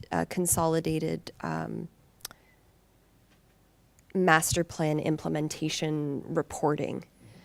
And so I think that that's something to be considered going forward. I'm thinking about the next term of council and equipping them for success and to build upon what this term of council is delivering and seeing as needs for next steps. I think I'd like to turn it over to administration to see if I may, through you, Mr. Mayor, if any thoughts come to mind for this sort of approach going forward to enable council to have easier line of sight, visibility, traceability, and really so that we stay disciplined to the priorities of these master plans all considered together. Excellent. Is it possible to ask Yes. Yeah. Monsieur Excellent point. Gaudin? Monsieur Gaudin? Oui, merci, Mr. Mayor. So it's definitely something that we do look at on a regular basis internally, as far as all the different master planning and the different recommendations and the tracking of those. And we've had some discussions in the past, and I appreciate the comment about sharing that with council more proactively to have that better visual, I guess, or the visibility of all the recommendations, rather than having it piecemeal with reports. So just to answer the question, yeah, we can definitely work on trying to incorporate that in the process for that to, we just have to think about the way to bring it to council in a sequence of things, but your comments well noted. Certainly, I think with the new council coming in, there will be a whole discussion of a strategic planning process, and having that background information early on for council to be able to not only go through those master plans, but really see a bit of a roadmap, a combined roadmap, I think would be really beneficial for not only for the council, but really for the community as a whole in terms of where we're going and what these plans are, because there's a lot of resources that went into that planning process, those planning processes. And certainly, I think from a decision-making perspective and governance perspective, it makes a lot of sense. I think so. Excellent. Thank you very much. Any other questions for Mr. Rousseau? I would like to, first of all, thank you very much, Mr. Rousseau, for your work. Putting all this together, recognizing this is just a start in terms of how we're going to see some of this planning come about. I would also like to propose perhaps that we suspend the rules of procedure and allow a question period at this point. Normally we would not allow it till much later, but being cognizant that you may want to leave, so perhaps we can suspend the rules of procedure. Members of council, do I have support for that? So moved and supported by, pick your, whoever you like. So I move, seconded by Councillor Deakin. Call for the vote. All in favor, suspending rules of procedure. Thank you very much. So I would just, Mr. Rousseau, if you can just sit down, and if any members of the public have any questions pertaining to this particular master planning process, please go ahead. Let me just read the first preamble. Give me 2 seconds here, find it.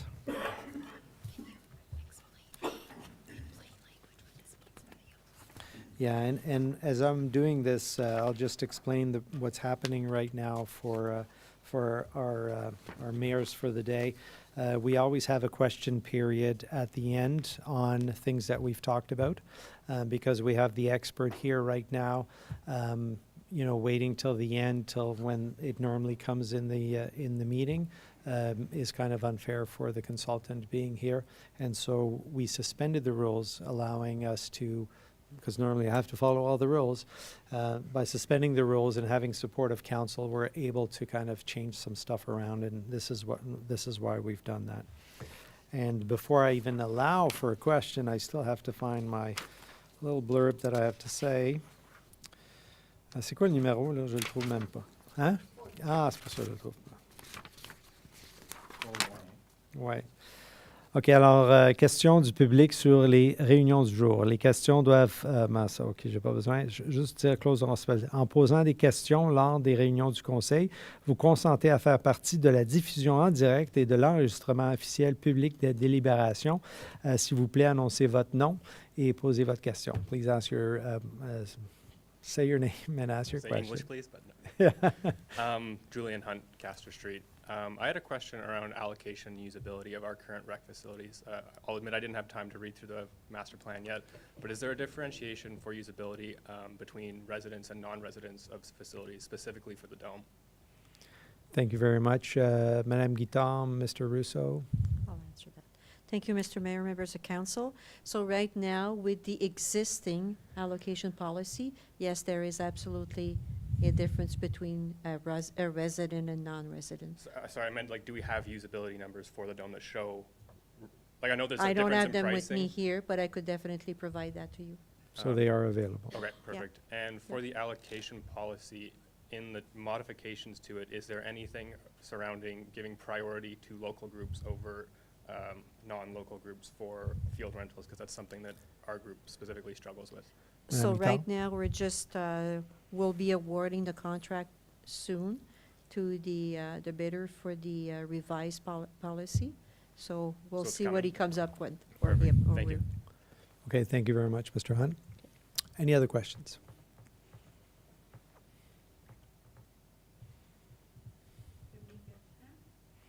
Bonsoir, Madame Bertrand. Knowing that school boards have a wealth of resources in terms of fields and courts, I know that right now it's on a first come, first served basis as to who gets access to those facilities. Has there been thoughts to have like kind of an agreement between school boards and townships so that they would prioritize our local groups and associations and organizations before renting out the space to outside groups, outside of our communities, outside of our municipalities? So I wonder if there would be a way to maybe have that agreement so that they would prioritize our own. Merci, Madame Bertrand. Madame Guitard. So by experience, for the last 20 years working with school boards, first, depending on the school board, they all have different rules. They all have different reservation system. So if I can speak maybe for the one in Russell, the public one. So the Upper District, the one that you probably know very well. So that one, let's say for soccer club in Russell, they have an agreement directly with the school board. So township was not involved in that. But when we do look for reservations for the gym, we do not get priority. I think with the different school boards also, the main thing is that you be nonprofit. That should be the priority. Is it always respected? We have no control on that, unfortunately, because like I said, we go through the reservation system like everybody else. So I guess for clarification for myself, so it's not something that we could negotiate with the school boards? Is that something that's been attempted in the past? Even on an individual yes. basis, understanding that they have different systems? With another school board, we did. We have a reciprocal agreement with them. So we were able to do that. But other school board it's It's a like I said, it's one-off. different. They have different policies. But at the end of the day, we do have something positive to offer those school boards as well, right? Because, you know, whether it's the use of ice time during the week or whatever, there is opportunity. We have some negotiating Yeah. power, if you All want. all the municipal school boards do get 25 hours of free ice time. Yeah. So it might be something worth re-looking at in terms of all the schools. Absolutely. Merci beaucoup, Madame Martin. Councillor Deegan? Mr. Mayor and I attended an event at La Nation at Saint-Viateur maybe 2 months ago, where the municipality operates their gymnasium, if I'm understanding that correctly. I'm just wondering, you know, we're talking about capital projects and things and seeing some of the real need being gymnasium and multi-court space, and knowing the barriers and the challenges of having reliable, continuous access to those school spaces. Do we have information on the agreement that exists between La Nation and Saint-Viateur, and has that sort of approach been explored here, where the capital space is already in existence? It's just the operational aspect that seems to be a barrier. Madame Guittard?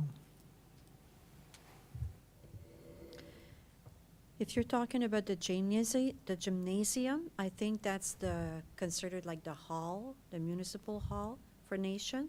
And I think at one point there was some kind of an agreement because there was some, and don't quote me on this, but I think there was financial exchange for that. So that's why Township Nation is allowed to go there.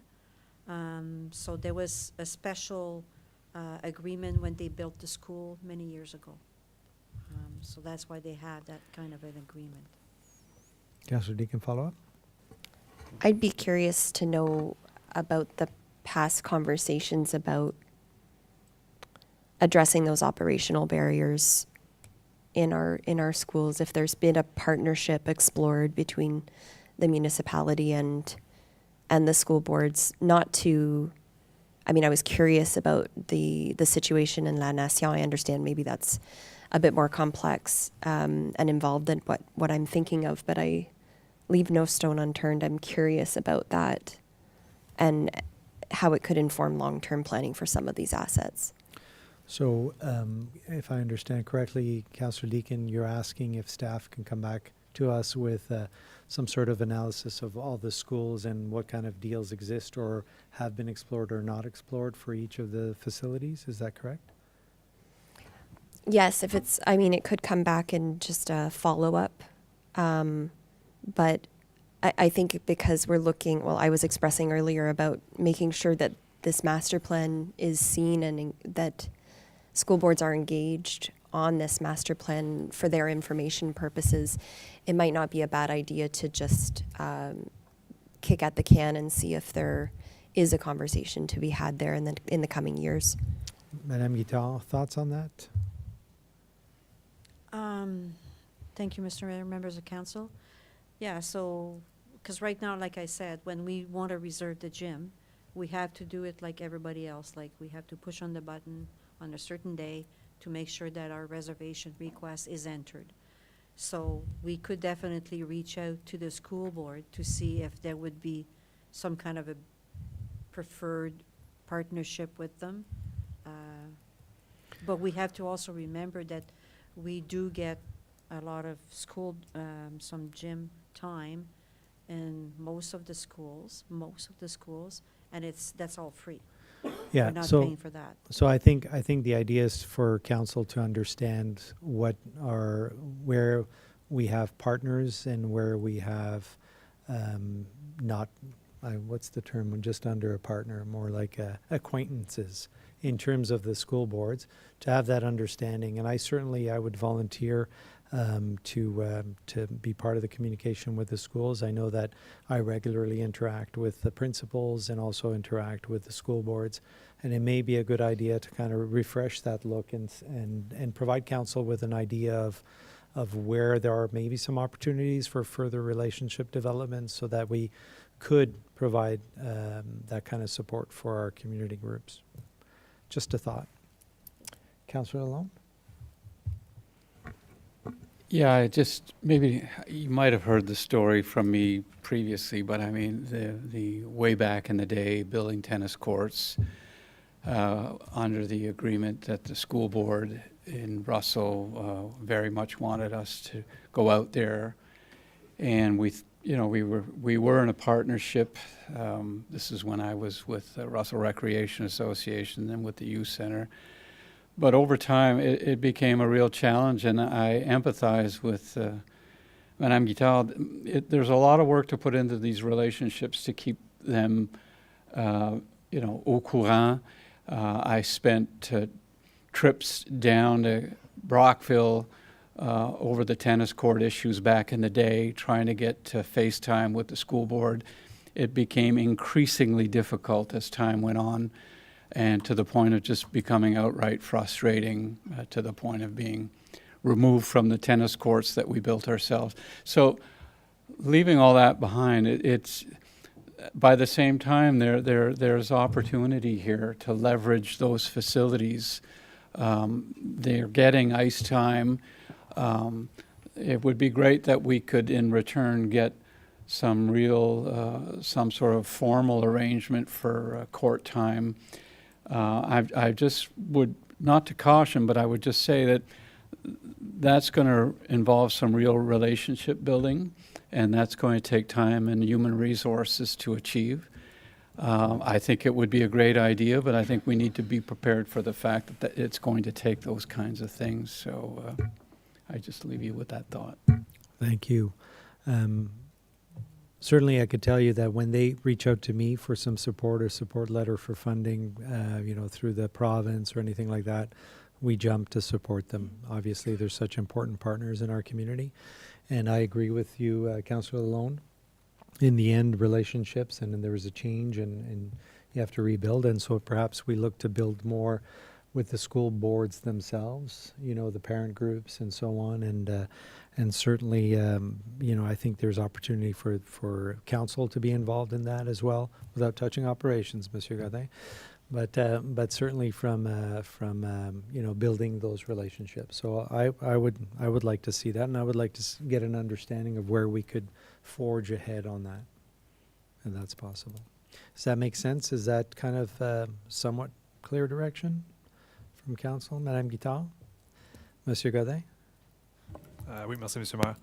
I think the idea makes sense for sure. So as we go through these recommendations and as we evaluate adding or optimizing different services, I think what we're hearing is we don't all have to do it ourselves. We want to explore partnerships, and I think the school boards could be an important part of that. Thank you. Anything else on this item? Mr. Russo, thanks again for your time. Much appreciated for the work that got into that. Thank you so much. Madame Guitard, any closing thoughts on this? Thank you, Mr. Mayor, members of council. Well, it's been a long year, and this master plan was done obviously with the cooperation of a great team from Expedition, but also from the support of the staff that provided all kinds of information and documents, and so there was lots of searching, and so that was a nice collaboration, and I want to thank them tonight for this. That's a great achievement for another 10 years. Great, and please pass on our appreciation to all the staff I will. members Thank that you. were there, that were involved. Thank you so much. Thank you. All right, council members, how are we doing on time? Anyone need a pause for the cause? Yeah. Yeah. Okay, so it's 10 to 8. Let's take a pause for the cause and come back for 8 p.m. to continue With this A. with item A.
We'll get started.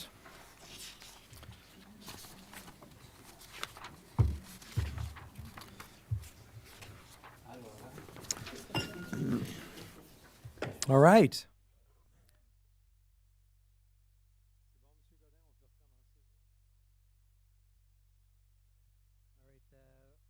All right, 11A. The council received report PR 2026-8 dated May 11th, 2026, presenting a recreation complex operational update for informational purposes and approved the proposed bylaw to amend Schedule A9, Parks and Recreation Fees of the Users and Charges Bylaw 2025-130 with respect to an increase of the ice rental fees of 5% for season 26-27 as of April 30th, 2027 for all residents and non-resident users. Madame Guittard, anything to add? Thank you, Mr. Mayor, members of council. So like I promised like a couple of weeks ago, I will be bringing an operational update for the recreation complex every second month until the opening of the complex. So it's basically the same model, if you want, as of the construction update, but it's going to be based more on the operational. So I think this one was really more geared to what's going on right now, where are we going with the programming, the hiring. So next time too, we want to present a more detailed operational budget. So this was just to give a council an idea of where we're going operationally with the complex, because as you probably know, when we turn the key and we open the door, everything has to be ready for the residents, the users. And also at the same time, because the ice starts early in August, because we're still going to be opening the two arenas for the ice section in Emblem and Russell, we kind of realized that, yes, we do have to have a revised user fee. And also because the allocation policy for all our recreation facilities will not be completed before the end of October, this is where we wanted to make sure that we have a smooth transition. And we wanted to explain to council how we were planning to do this. So I'm not sure if council has any questions, any concerns on the way we're planning to do this. I know there was questions about the rate that we're proposing, which is the 5% increase. We're still very competitive with our neighbors. So right now in Clarence, Rockland, and Castleman, they're paying around $280 per hour, and we're going to be at $263. So that's still very competitive. So I think, and our main users have already been notified, because we understood that some of them are going through their AGM because it's their end of the season for them. They need to plan their registration nights. So we kind of made them aware that this is what we're bringing tonight, a 5% increase. And we had a consensus amongst everybody. Everybody was okay with that. So we just wanted to reassure council that our users have been notified of this. Thank you, Madame Guittard. A couple of questions on my end. In the text that I read, we are proposing the 5% increase for the 26-27 season, and then in bracket it says April 30th, 2027. Could I just understand that? I didn't get that. I'm sorry. So in the text, si on regarde ici à l'écran, juste à l'écran, là, ça dit 5% for the season 2026-2027, puis en parenthèse, ça dit le 30 avril 2027. Juste me confirmer, ça veut dire That's quoi? when it's going to end. OK, alors ça finit pour la saison. OK, je comprends. There. And then for the season 27-28, we're going to be implementing the new user fee, because at that time all our policy will be established. We'll be working as per the new policy.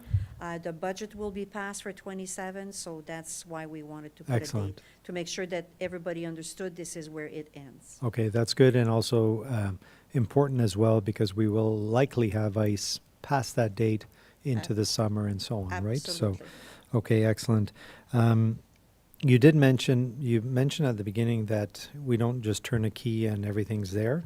That's what we are hoping for, just so you know.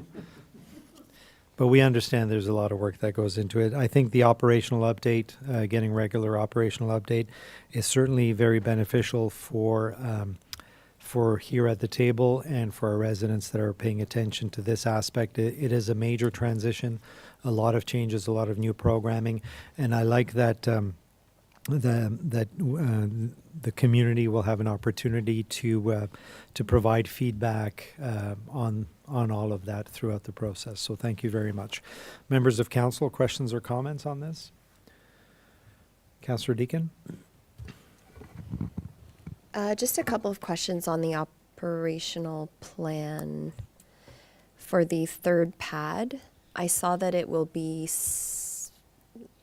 reserved, or I'm not sure if that was the exact term used, for new user groups.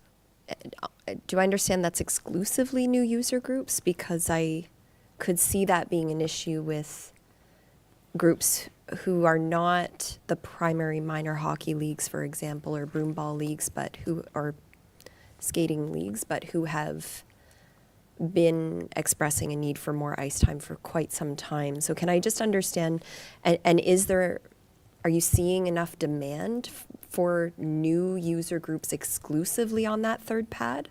Like new, have not booked before, do not currently get ice in our community? I just want to be really clear. Like I hear from the Coyotes, I hear from Cobras. Those are not going to be groups They're not new. considered new, right? Madame Guittard? Thank you, Mr. Mayor, members of council. I think all requests will be looked at. Okay. And like I said, we don't know yet our new allocation policy, what it's going to look like.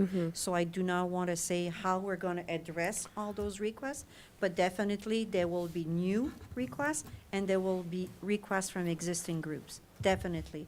And this will be also from adults and minor sports. So this is why we need this allocation policy to be looked at and designed appropriately so that we can make sound decisions about all those requests. Thank you. I can appreciate the dance and the delicacy of this, and I do trust that staff is working to accommodate as much as possible, and also to be very careful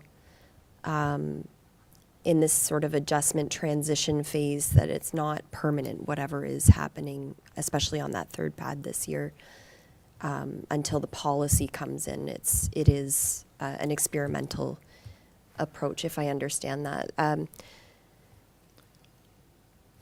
Oh, yeah, I did want to mention, I'm really glad to see affordability considerations for the aquatic programming, and swimming is a huge safety skill, not just recreational skill, and so I've seen support motions circulating across the province from various municipalities about expanding universal access to swimming lessons. I just feel like I need to express that I hope there are some grants or opportunities that could be pursued on the operational side to support as many people in our community learning how to swim for their safety as possible.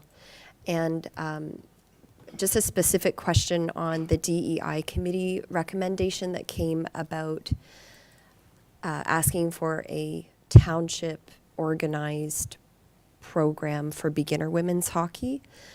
The way I'm reading this, I'm guessing that that's not in the cards for this year because of the kind of the transitional period that we are in, or I'd love to know from administration if it is likely that that program will be mounted this year by the administration. Thank you. Madame Guittard?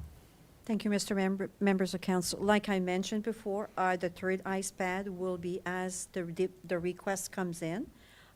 We will be doing some public communication for all the users that want to request some ice. They have until June 30th to get their requests in, and this will be all tabulated. And so the third ice pad will be decided like that. So what we don't want to do is give them a specific date, because obviously, you know, the date could change and then people could be disappointed. But definitely all the requests will be gathered and this is how it's going to work for the first, second.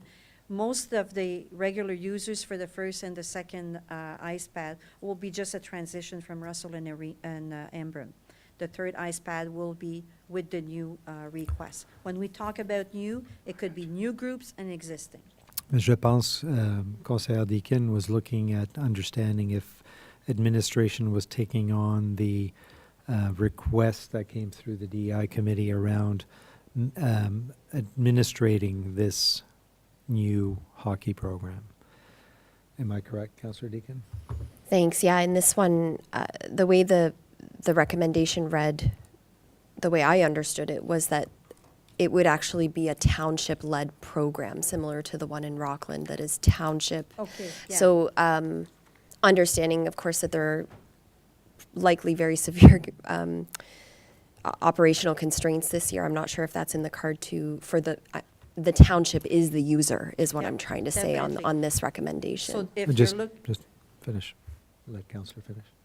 You're good? Okay, go ahead, Madame Guittard. so if you're looking at that side of the program, yeah, that's different. That's township programming.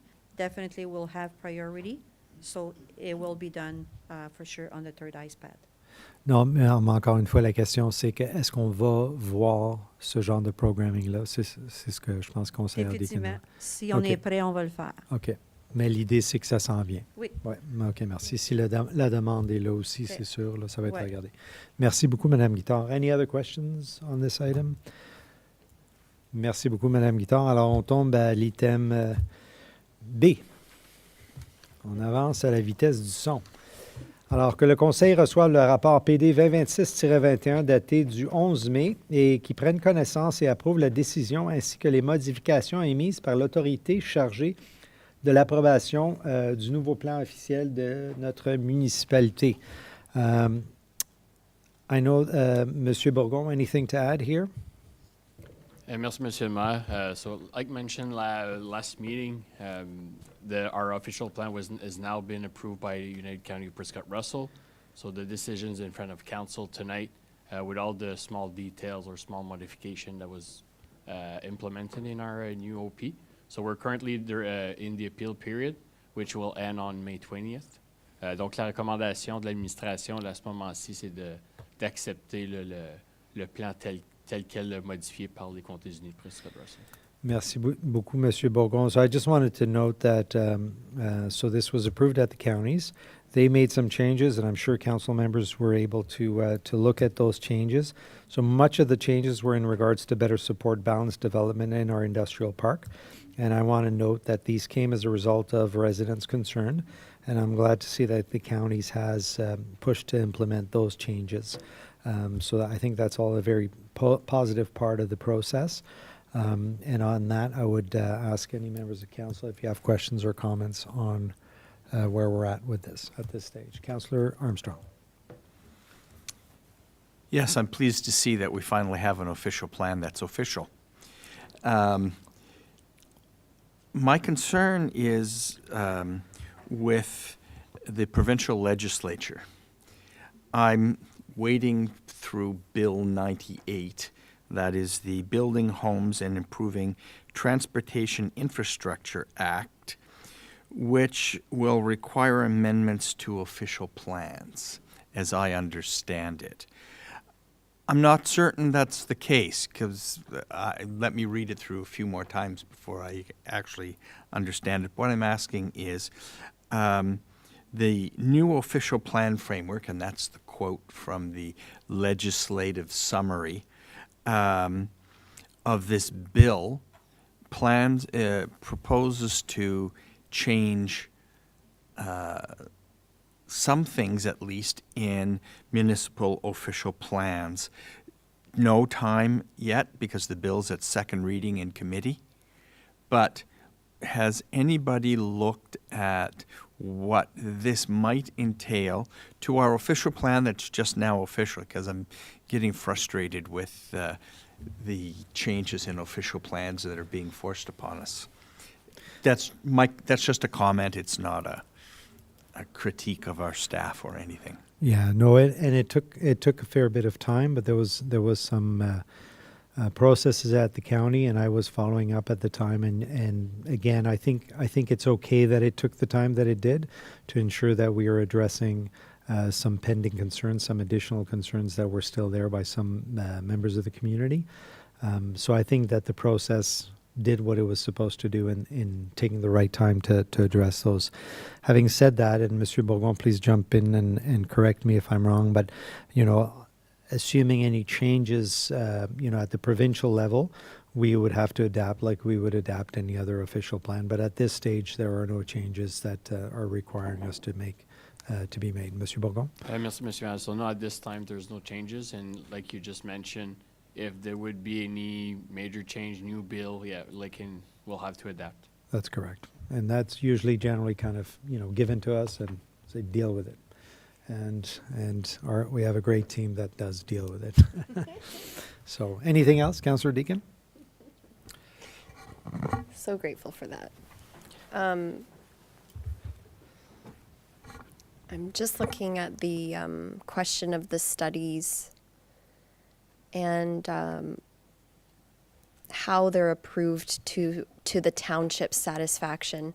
A lot of the land that is in the significant groundwater recharge zone in the industrial park in Vars is township-owned land.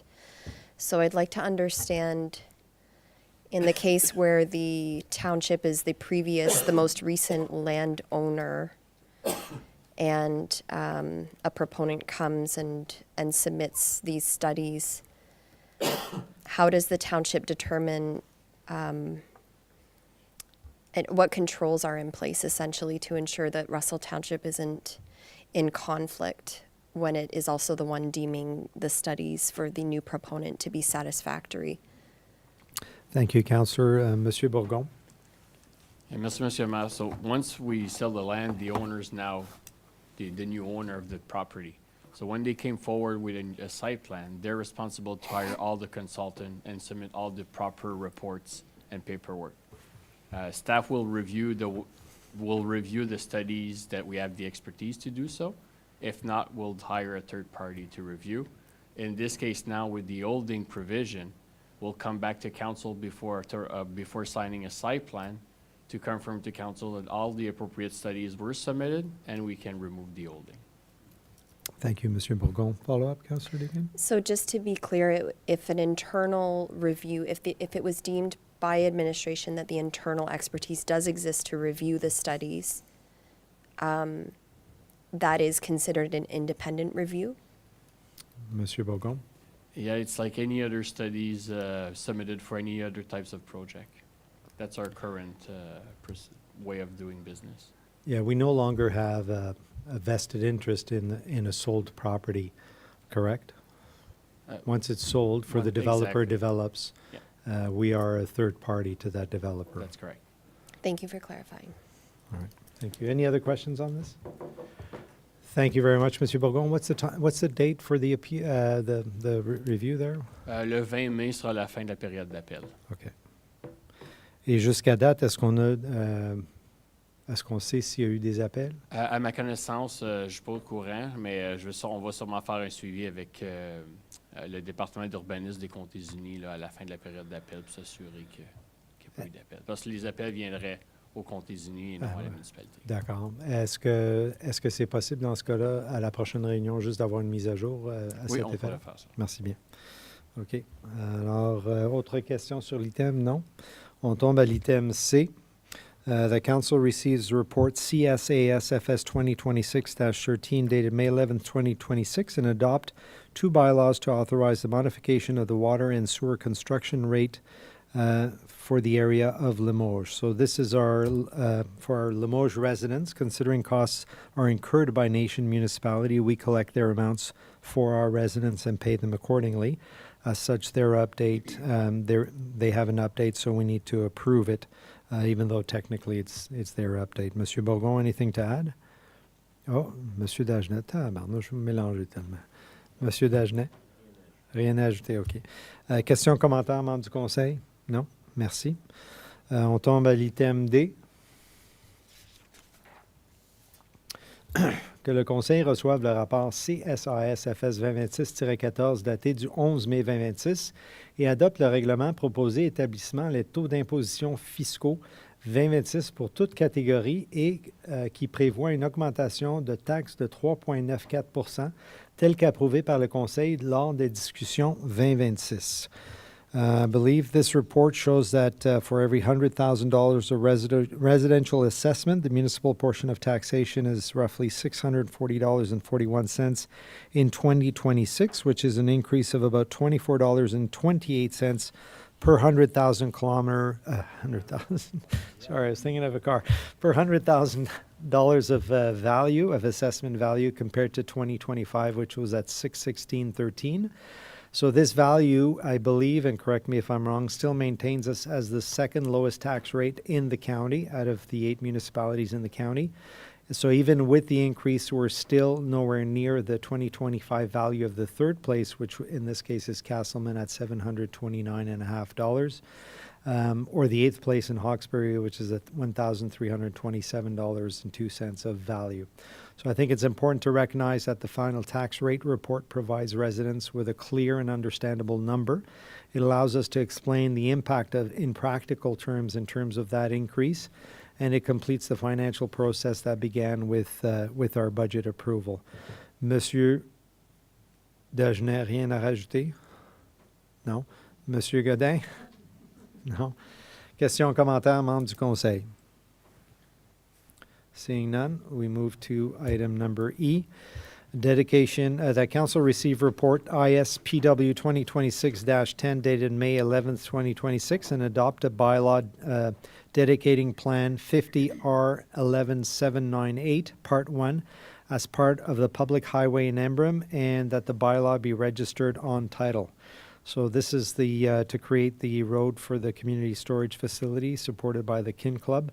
Monsieur Bourgon, anything to add? No? Questions, comments, members of council? Hearing, seeing none, we move to item G, as item F was covered at the beginning. So item G, that council receives report CAO 2026-03 dated May 11th, 2026, and approve the proposed bylaw to award a contract and authorize the entry into an agreement with 2B Development Consultants and Associates for the preparation of a master plan to determine the future use of surplus recreation facilities for $253,080 plus HST, and that council approve an increase in the budget from $75,000 to $270,000, and that the chief administrative officer be authorized to sign the agreement. So the budget was originally $75K. This is coming to $270K with only one bid.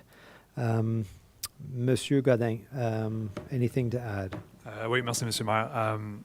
So you just mentioned the two unfortunate points there. It's the budget needs to be increased significantly, and also there was just that one bid. To give a bit of background, so when we did bring a report to council to obtain that $75,000 budget back in December, it was done before doing a lot of extensive work as far as preparing the scope and the RFP. Going through that process of preparing that scope and to developing that RFP, we quickly realized that the funds would probably not be enough, not knowing exactly what that number would come back to. It is a significant amount that was bid. The fact that there was only one bidder, that's the second piece I wanted to touch on. We don't know necessarily why. It is in our plans to have a follow-up with. We do know that 12, I think it was 11 or 12 potential proponents downloaded the request for proposal, but that only one proposal was received. We can only speculate as to why that is, but once a contract is awarded or a decision is made not to award a contract, we can follow up to obtain a bit more information there. At the end of the day, when we did receive all the information, on a technical piece, the one bidder was very strong and had very strong references, and the proposal did match exactly what we're looking for as far as a study. We evaluated different options. I mean, we could reduce the scope to have a better budget. We could do this in different phases if we don't want to commit to that full contract now. At the end of the day, I'm still bringing a recommendation to give the full contract because it is my my analysis or my conclusions that all phases that are included in the scope are necessary at one point or another. If we do phase it, if we do decide to shorten the scope now and award more contracts later on, it's very likely to increase the cost overall and timeline as well. That's the reasoning behind still coming to council with a recommendation to award the full contract. The financing piece is in there as far as where those funds will come from, and I'm happy to answer any questions from council. Thank you, Monsieur Godin. So is this particular offer allow negotiations like for a partial award or cancellations through parts of it? If it's allowed? Yeah. Yeah, I mean, through our procurement policy, when we do receive one bid, and we do have, and we did work that into our RFP documents, that we can always negotiate to revise the scope, and to have some adjustment if required. Okay. And in terms of the full scope of the project as it stands, for 270,000, we would have, or the future, I'm assuming this is for the future council, for the next council, will have in front of them a full plan that includes all different opportunities for the existing assets, recommendations, costing out of the various alternatives, public engagement, all those aspects, correct? That's correct, Mr. Mayor. So there will be extensive work done over and beyond what we usually do with our regular master planning. So at the tailor end of the project, there is some expression of interest just to explore potential partnership and have some real solutions on the table. There is also some financial analysis and modeling done, not just for the capital, but for what it will mean on the operational side if we're offering new services. What kind of cost will that generate? What kind of revenues would that bring to the township? And a comparative analysis for council to be able to make an informed decision and a roadmap as far as how to implement that.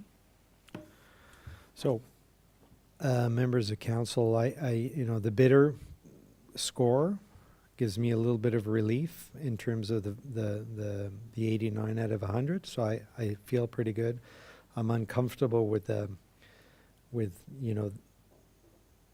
increase in price, but I support Monsieur Godin's direction to keep it in under one envelope at this stage. But I'd love to hear other comments from members of council on this item. Councillor Armstrong. Yeah, I don't have a lot of good feelings about this, and it's not just the increase in the contract cost.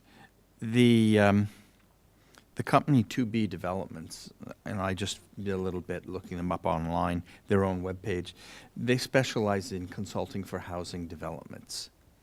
And I'm just I don't have a good feeling that we're going to see that we'll have other options than just a housing development. Now, if housing development is the best option, I don't mind that. That's not something I'm going to criticize. But I just want to see all of the development options there. And as a result, I can't just jump in at this. I'd like to remove this from our consent items vote. Yeah, separate it out, please. Thank you, Councillor. Any other comments? Councillor Lalonde and then Councillor Deakin. Yeah,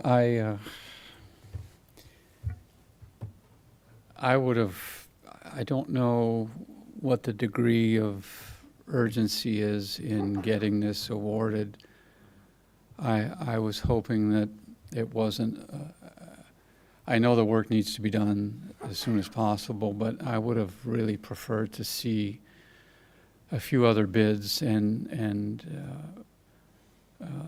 from companies that have particular expertise in sort of doing analysis on facilities, recreational facilities of this type. I guess you could argue that, whether it's a housing development or a building that used to have ice in it with a hockey rink can be looked at in similar fashion, but I'm a little uncomfortable with it as well. I can appreciate the price jump because the parameters or the price tag itself wasn't fully appreciated in the early going to begin with, so fair enough. But I think because it gets up to the price tag where it is now, and I mean, correct me if I'm wrong, but we're looking at potentially three redundant facilities. That's the focus of the analysis here, the 2 redundant arenas and the pool, the public pool facility. Community hall. So I find that to be, I don't see that as a complex and complicated sort of bit of analysis work to do. It's 2 arena buildings and an outdoor pool facility, and I don't want to, diminish the importance of the work either that they plan to do. I just at that price tag, I wonder if it was to be retendered or if the RFP was to be put out again, because the timing now would be different, whether it would yield a more positive response in terms of other players. Thank you, Councillor. Councillor Deakin? I'm appreciating the comments from other members of council. It's a huge jump in cost from what was approved in the budget for this, and appreciate as well the administration's explanation of why they're seeing that change. We're at a crossroads, and we're in a unique position as a municipality to be driving what the future of these assets is, and these locations and these lands. And while I take Councillor Lalande's point that it is just a couple of arenas and a pool and a community hall, that is what it is right now. But the ambition and the vision that needs to be brought to this project is substantial for what that will become, and how those public lands will be optimized to meet the needs of our community for decades to come. So it's not a baby step, it's a leap for these assets. And I think so if that's the amount that gets us there, and I do understand there's quite a bit of rigor in this, especially on the expressions of interest part, and weighing and seeing what the needs are, seeing what comes through, seeing what the municipality wants to lead versus partner on. That's going to be a lot of, I hope, getting a consultant that's going to do the hard work to look at all of the possibilities and the options, so that we chart a course that will generate the best outcomes for the community in the future. It requires I think a firm that does have diverse experience. Does that firm exist at our scale? That's a question that I have, because we're not the City of Ottawa. This is not Lansdowne 2.0, thank goodness. I don't feel like I'm equipped enough to know that aspect of this procurement question that we're looking at tonight. So I just have a question or two for the administration with that in mind.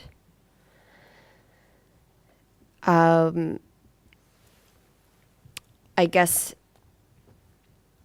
in looking at the proponent's profile, it does refer to housing development. I could see housing being a part of this, but certainly not the full extent of it. Do we have indication beyond the website that this consultant has experience in other sorts of development and full scope here versus that specific area that may come into play down the road? So before answering Mr. Godin, I would just clarify that the scoring does indicate 89 out of 100. Mm-hmm. So is there anything in that also helps to respond to that question?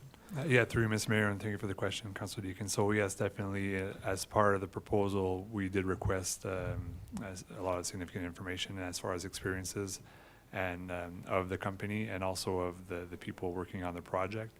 And they are not on their own for this. I mean, it is a large scope that touches a lot of things. So they have listed some subcontractors as well who will supplement or complement their expertise to be able to touch on the different planning sides or on a different all the different aspects of the project that needs to be looked at, and the evaluation of those references or of that experience and of that their resumes is part of the evaluation of the bid, and definitely the fact that they did score 89 out of 100 does reflect well on the fact that there is some experience listed in there that have tackled some of the most or all of the requirements that are being listed in the RFP. Thank you. Follow-up? I'm thinking about Maison Interlude and the work and some of the creativity that had to go in that project to result in a diverse, affordable housing project in our community. It's a transitional housing project first and foremost, but it will also be bringing in other sorts of affordable housing into our community for adults with disabilities, if I understand. And so just knowing the nonprofit world a little bit and how they make magic happen, looking at a developer that does have affordable housing development background, I would feel confident in the collaborative and creative and innovative sort of approaches that developers that work in that space have to do to maximize what they're working with, and often bringing in multiple revenue streams as well, which I think we would be wanting to see that sort of creativity and innovation. The other question I have is if we were to, what are the risks and advantages of retendering? Monsieur Godin? Oui, merci, Mr. Mayor. So if we do want to retender, it would have to be with a different scope. We can't necessarily, we did go through a process, an open and competitive process. And we've received bids that are well above our budget, so it would be completely justified to put an end to that process and to restart a new one. But we couldn't just retender for the same project. It would have to be a significant adjustment in scope. And So in understanding the scope that was presented for this bidding process, do you see an ability for us to phase it somehow, and so that we could retender in phases? It's definitely something that can be done, and that does respect our purchasing policy. It's one of the options that was analyzed, and at the end of the day was not recommended based on what I said earlier. But it is something that could be looked at. And if to come back to Councillor Lalonde's earlier comment about timing and how important, if there's an urgency to award this or not, it is a long this project is going to be delivered probably in the fall of 2027. If council isn't comfortable tonight and would like to have some more information, or for us to have some discussions with the bidder as far as what that could look like if we were to rescope or have a phased approach, we can definitely look into that. Councillor Deakin? Yeah, just one more question, and then I think I'll have the information I need to express. So there's nothing that would change about scope if we retendered today. Like, administration is standing by the scope that was originally put out in making this recommendation, because the budget changed, but the scope is not changing. Is that what I'm understanding? Monsieur Godin, no, I think, and correct me if I'm wrong, but I think Monsieur Godin says that we could look at the scope as as one reason to retender. Monsieur Godin? Yeah, through you, Mr. Mayor. So I'm not sure if I was clear earlier, but yes, if we do want to retender, it would have to be with a different scope. Yes.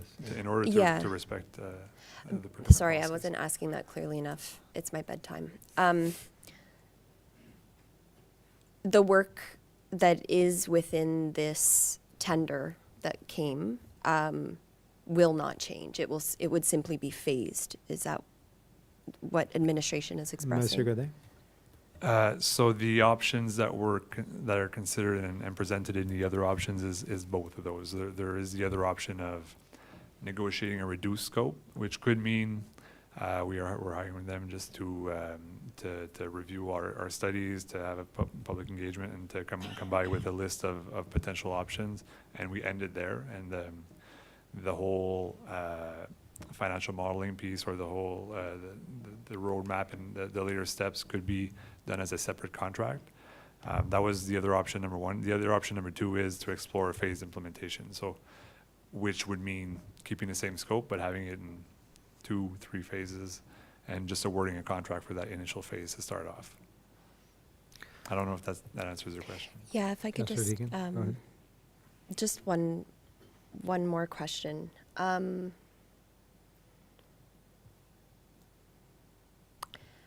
This is a big enough project that I think we want to do it right, but an outstanding piece of information, I don't mean to put anyone on the spot, but just to remind us, what is the value of these assets? I think I would have an easier time looking at the 270 for the contract if I had off the top of my head.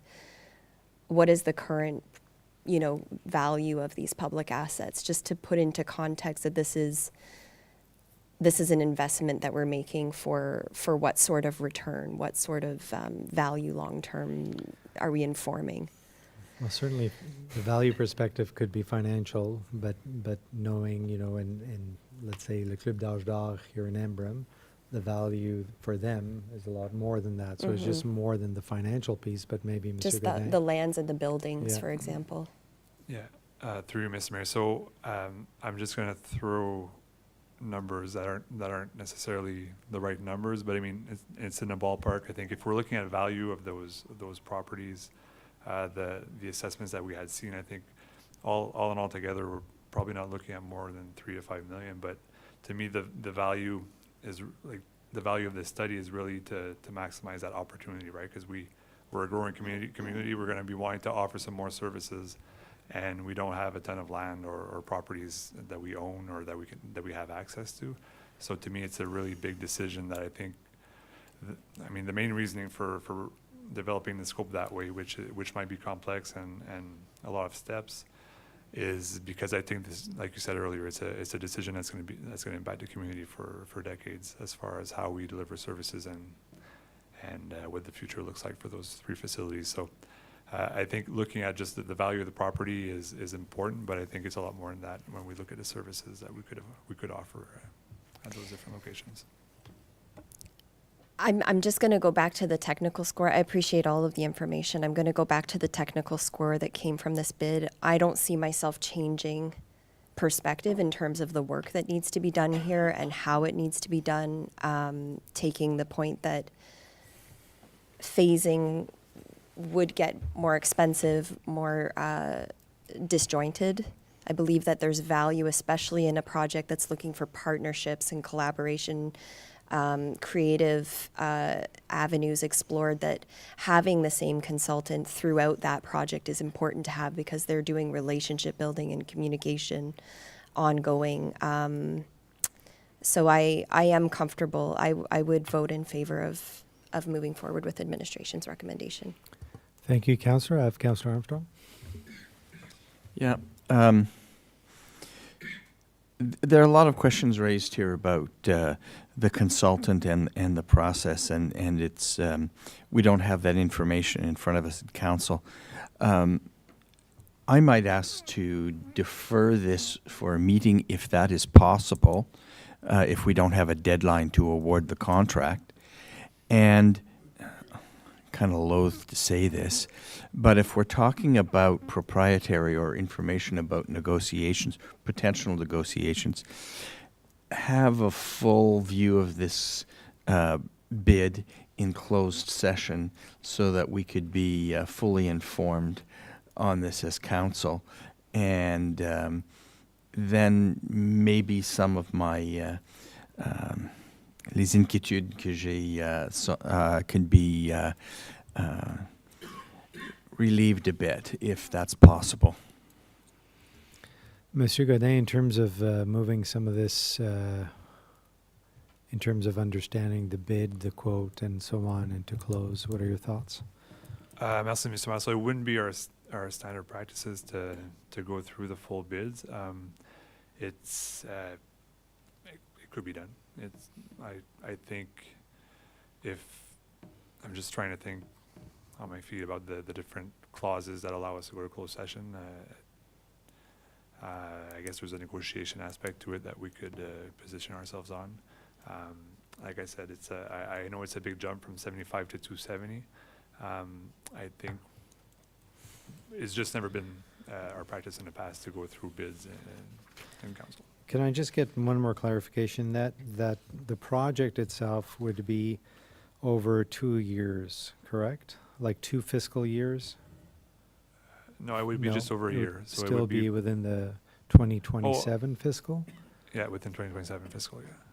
Well, before, it will be delivered before the end of 2027. Yeah.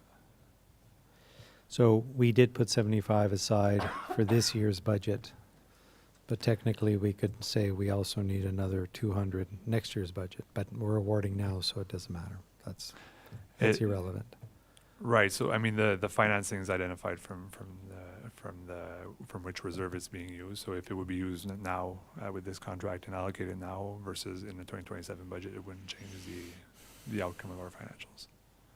Okay, so I just want to recognize, and I appreciate Councillor Armstrong's interest in wanting to better understand some of these aspects, so that to be able to quash his concerns.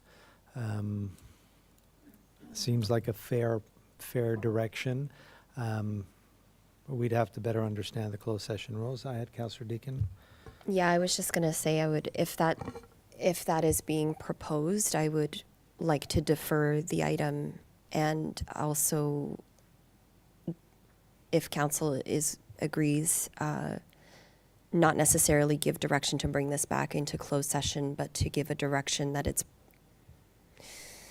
brought back to inform us if closed session is advisable or not. I mean, I don't want to be exposing us to risk going, taking this into closed, breaking with standard protocol as well. I see risk there. And I don't even know the extent to which there is risk. So if we're deferring, I would rather just the question be a little bit more open and put into the hands of administration, that we defer the item to come back and open, or if it's deemed appropriate to open the bid in close, that come back from administration one way or the other. Am I being clear? Yeah. Yeah, that I'd like the administration to bring forward what they, either revisiting this as is, or revisiting it in closed if that's a possibility, and not exposing us to too much. Sure. I think given the increase in budget, the score that the bidder received, and the diligence that's being put forth by this council, and I really appreciate that, I think it's a fair request to want to defer and let administration guide us into whether we go close to be able to answer the questions, or if there is any more clarity that can be provided in terms of the background of the on the bid, in terms of the added expertise that maybe comes from subcontracts or something. Anything to kind of further kind of answer questions that are raised here tonight by council. I think that's a fair request. Mr. Godin, does that make sense from your perspective? Oui, merci, Mr. Mayor. I think it makes sense, and all council members' concerns have been noted, so we can make sure to come back to council with some answers.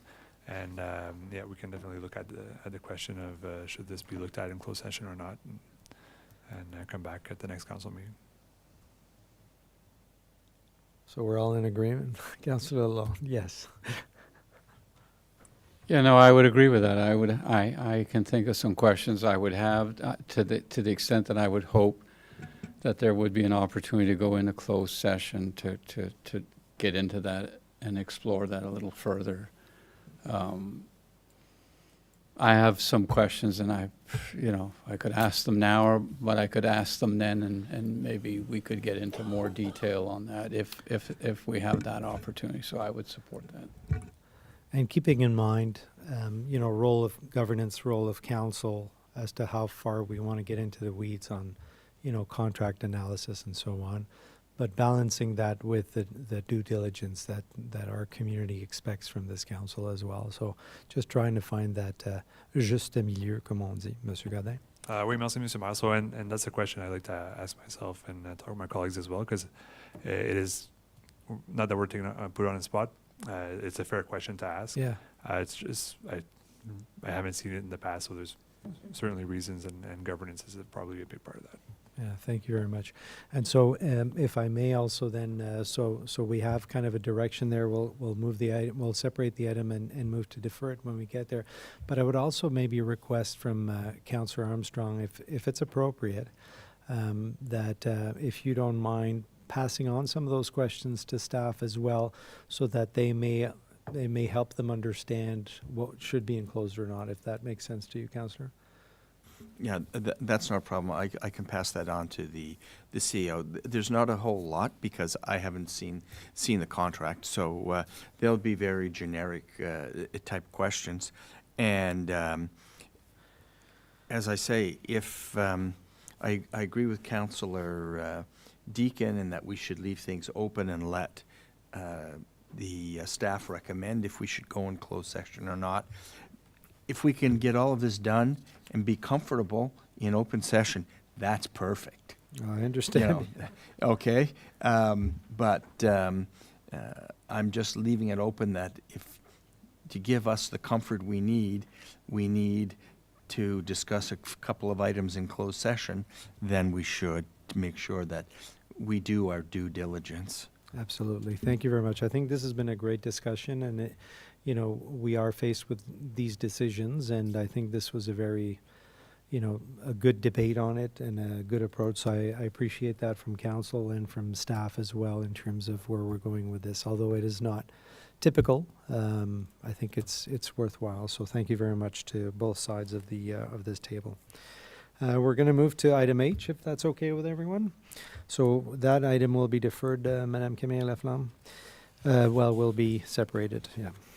Okay, item H, that council receives recommendation 2026-02 dated April 23rd, 2026 from the Community Diversity and Equity and Inclusion Advisory Committee with respect to a request for consideration in the 2027 budget.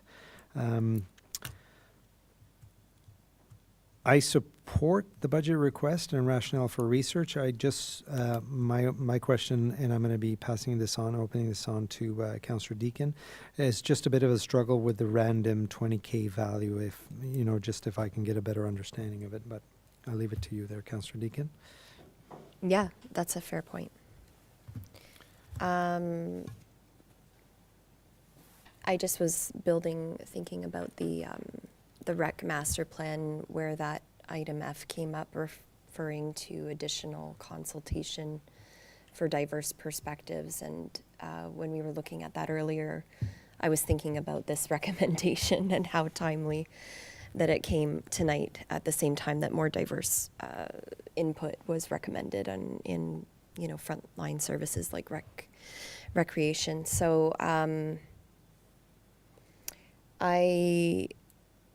I think that the 20,000 was meant to indicate some meaningful consultation, but not deep consultation, like a touch point, as well as looking at what census data may be available at that point as well for us to get a snapshot.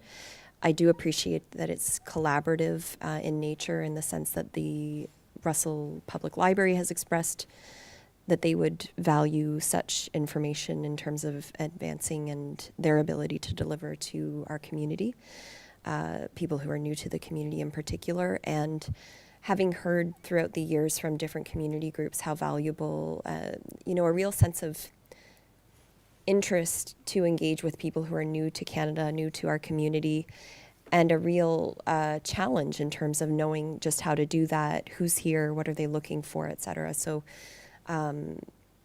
it is coming together, this need kind of from different aspects of our community, including Russell Township itself, I believe. Happy to, the $20,000 amount is there. I think this would be going to the 2027 budget requests at this point. So I would like to ask if we should be pulling this to amend it to be included in the 2027 committee requests, and perhaps that $20,000 figure could be looked at more closely by staff and at that point, or is there a different amendment that should be made here tonight? Sure, thank you, Councillor, and I'll let Monsieur Godin and Monsieur Dagenet answer. But I believe, I think the request is being made in terms of adding that to the requests for the budgets. In the meantime, you know, as we're looking at work plans and so on for the coming year, and maybe that goes part of the community development aspect in terms of better understanding or the change in our municipality. And so I'm not sure that we need to amend anything here other than to it's on record that there is a request here from the committee. Monsieur Godin, any additional insight on that? Merci, Mr. Mayor. So I agree we don't necessarily need to amend the resolution. It's right now it's that council received this recommendation. So by receiving it, we're receiving the budget request. So it'll be added to the 2027 budget request. I did have a question, and I think I know the answer, but I just want to confirm. The idea, like the recommendation from the committee, is to put $20,000 in the budget, and the research and the recommendations will be coming from the administration, right? Not the actual committee to use those funds. I just wanted to validate that. Well, correct me if I'm wrong, Councillor, but it would be to do an actual research on newcomers and, you know, the changing kind of their needs and so on. So it would be done probably at the staff level. An external consultant. Yes, yeah, exactly. Yeah, through a regular process. Okay, I just wanted to confirm that understanding. Conseiller Lalonde? I'm just wondering if it's for consideration, the challenge is it recommends that council allocate. Should it read recommends that council consider an amount? Because otherwise it's asking you to allocate that amount in the budget. Or am I reading it wrong?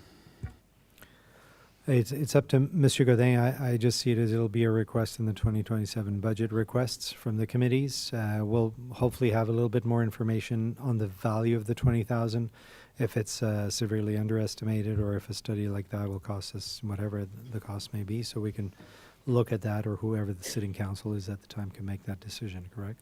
That's correct. So the committee's recommendation says that. But in the agenda, we're just saying that we're receiving the recommendation. Yeah. We're not approving it. Thank you. Councillor Armstrong? It brings up a question for me to staff. When somebody arrives to pick up a new resident package, do we get any feedback from them or ask them any questions or whatever? And it's just, I'm not asking them to be obliged to give information, but do we give some information about? Do we receive some? Do we receive some basic information about them? Monsieur Godin, Monsieur Dagenet? Bonsoir, Monsieur le maire et chers membres du conseil. So, as of now, there's some that there is discussion, but those stats are not kept track. So there is discussion, but we are planning in our 4 to 5 year business plan. We are planning to probably improve these the package that we do give out, and to, like, we have different discussion. Maybe we could do events 2 times a year, and then we can invite them and give them more information on what we do and what they're needed, or like there's these discussions that have been had in the department. We're not there yet, but I think we can improve what we're actually doing. And yeah, I think at some point the feedback that we do get should be kept track, so we can then act on that feedback. Merci, Monsieur Dagenet. That answer your question, yeah. Any other questions or comments on this? So I think we have some direction to add that to the 27 budget requests. We'll move to item I. That council receives recommendation 2026-03 dated April 23rd, 2026 from the Community Diversity, Equity and Inclusion Advisory Committee with respect to diversity of lived experiences being represented in the Township Committee bylaw. Anything to add specifically to that, Councillor Deakin? I would like to separate this out, as I'll be proposing to make an amendment to approve this so that it forms part of the discussion and work that administration will be doing, as I believe it's going to be reviewing committees as a whole, and the strategic discussion tonight, I believe, would feed into that as well. So it's simply to incorporate that aspect, I believe, into that discussion and work before next term. Okay. So we will separate this item. I'll just say my 2 cents on it. So I definitely support the principle behind this resolution. Advisory committees benefit when they include different perspectives from the community. That's a for sure. But I also want to recognize that whatever we decide on, or, I'm okay to kind of push or ask staff to look at options around that. Our appointment process is already based on applications, with the mayor reviewing and recommending appointments to council. So the question is not necessarily whether diversity matters. It does, but I want to make sure that we don't make the appointment process overly rigid. I would be more comfortable if administration would review with a focus on getting more applicants, or a richer variety of applicants, or so addressing the recruitment piece that would give us the choice of more applicants that have lived experience, rather than, what I'm worried about is that I don't want to create quotas or mandatory composition requirements. So that would be important for me. Councillor Deakin? Yeah, thank you for bringing that up. I don't recall the ins and outs of this recommendation, frankly. Because the committee has put so much work and thought into this aspect. So to provide a little bit more context, I think that the thinking is similar, and there was a discussion had at the committee level, and a few key questions were asked, and a brief report has come out of that. So when we do get to the point of having a strategic discussion on the future of committees, I will bring a highlight of those themes that came through, as well as I'll be sharing the full report with any members of council who would like to see it, and the administration, to see exactly what reflection came back from the committee in that discussion itself. And I think that, what you're flagging there, you will see, and more advanced thinking in how to bring lived experiences of all sorts to the tables, with the understanding that humans are beautiful, diverse creatures. You will never have every single lived experience at any single table, and that there is also work to be done on making sure that the people at these tables are aware that they're not just there representing themselves, but also what their neighbors and community members may be experiencing as well. So I think you'll find that in the discussion, and it should give some good quality flavor to go well beyond sort of that more old school thinking of quotas and tokenism, which certainly has no place here. Okay, great. Good to hear that. Any other comments on this item? The value in separating it, Councillor, just to clarify, are you going to be asking to implement anything, or is it more about directing staff to make sure that this gets represented into the... Yes, that it be one of the considerations as reviewing committees before next term's committee structure is determined and launched. I think the timing is good, and timing is now to bring that perspective in for a report back, a more fulsome report to the next term of council. Thank you. Monsieur Godin, do you see the need to separate that, or is this clear enough? And I'm okay to still separate it if you want to at the end of it. Oui, merci, Monsieur Maire. I think separating it would give us the official direction to consider it. So perfect. So we'll keep that, separating item I. Okay, excellent. Thank you. Any other questions or comments on this item? No. We're moving to item 12. Reports from Investigator Ombudsman. We don't have any. Numéro 13, avis de motion. Il n'y en a pas. Numéro 14, questions on meeting of the day. No questions. Madame Camille Laflamme, est-ce que je dois... No, c'est beau. There are no questions on the floor. I've been giving the nod. So we will move to item 15. Resolutions.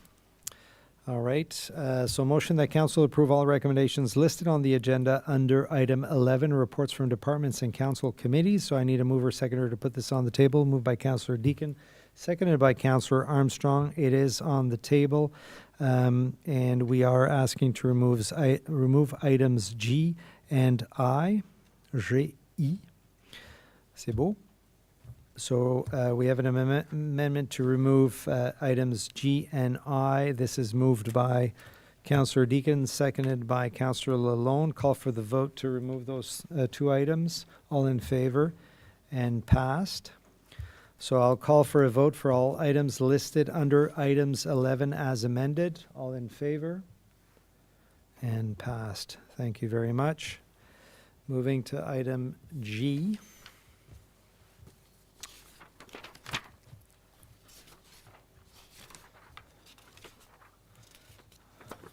I haven't done French in a while, so I'm going to go back to French.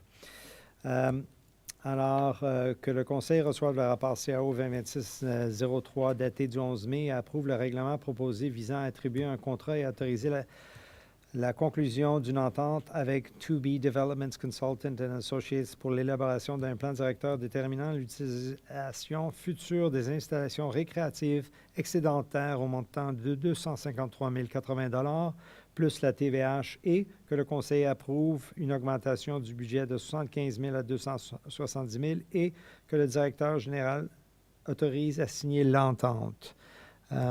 Mover, seconder to put it on the table, moved by Councillor Deacon, seconded by Councillor Armstrong.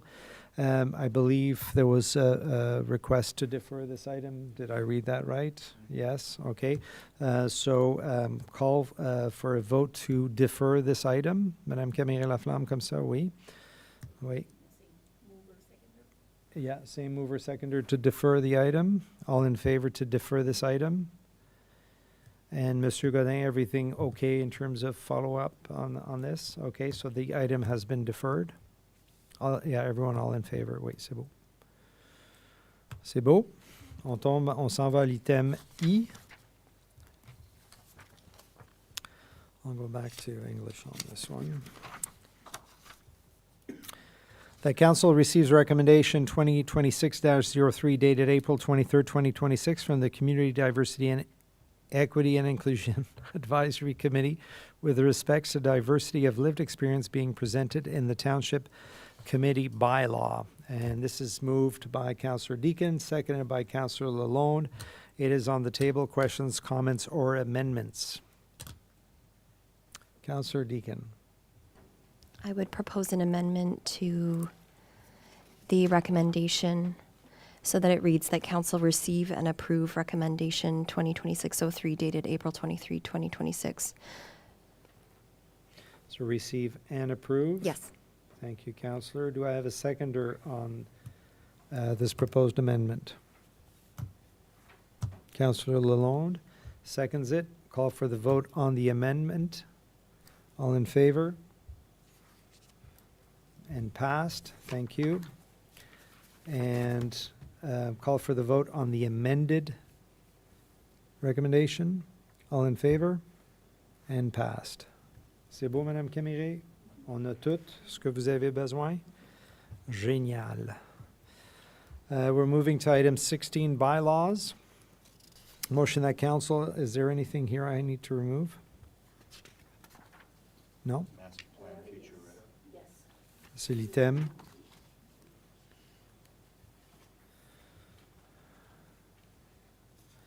Moi, j'ai...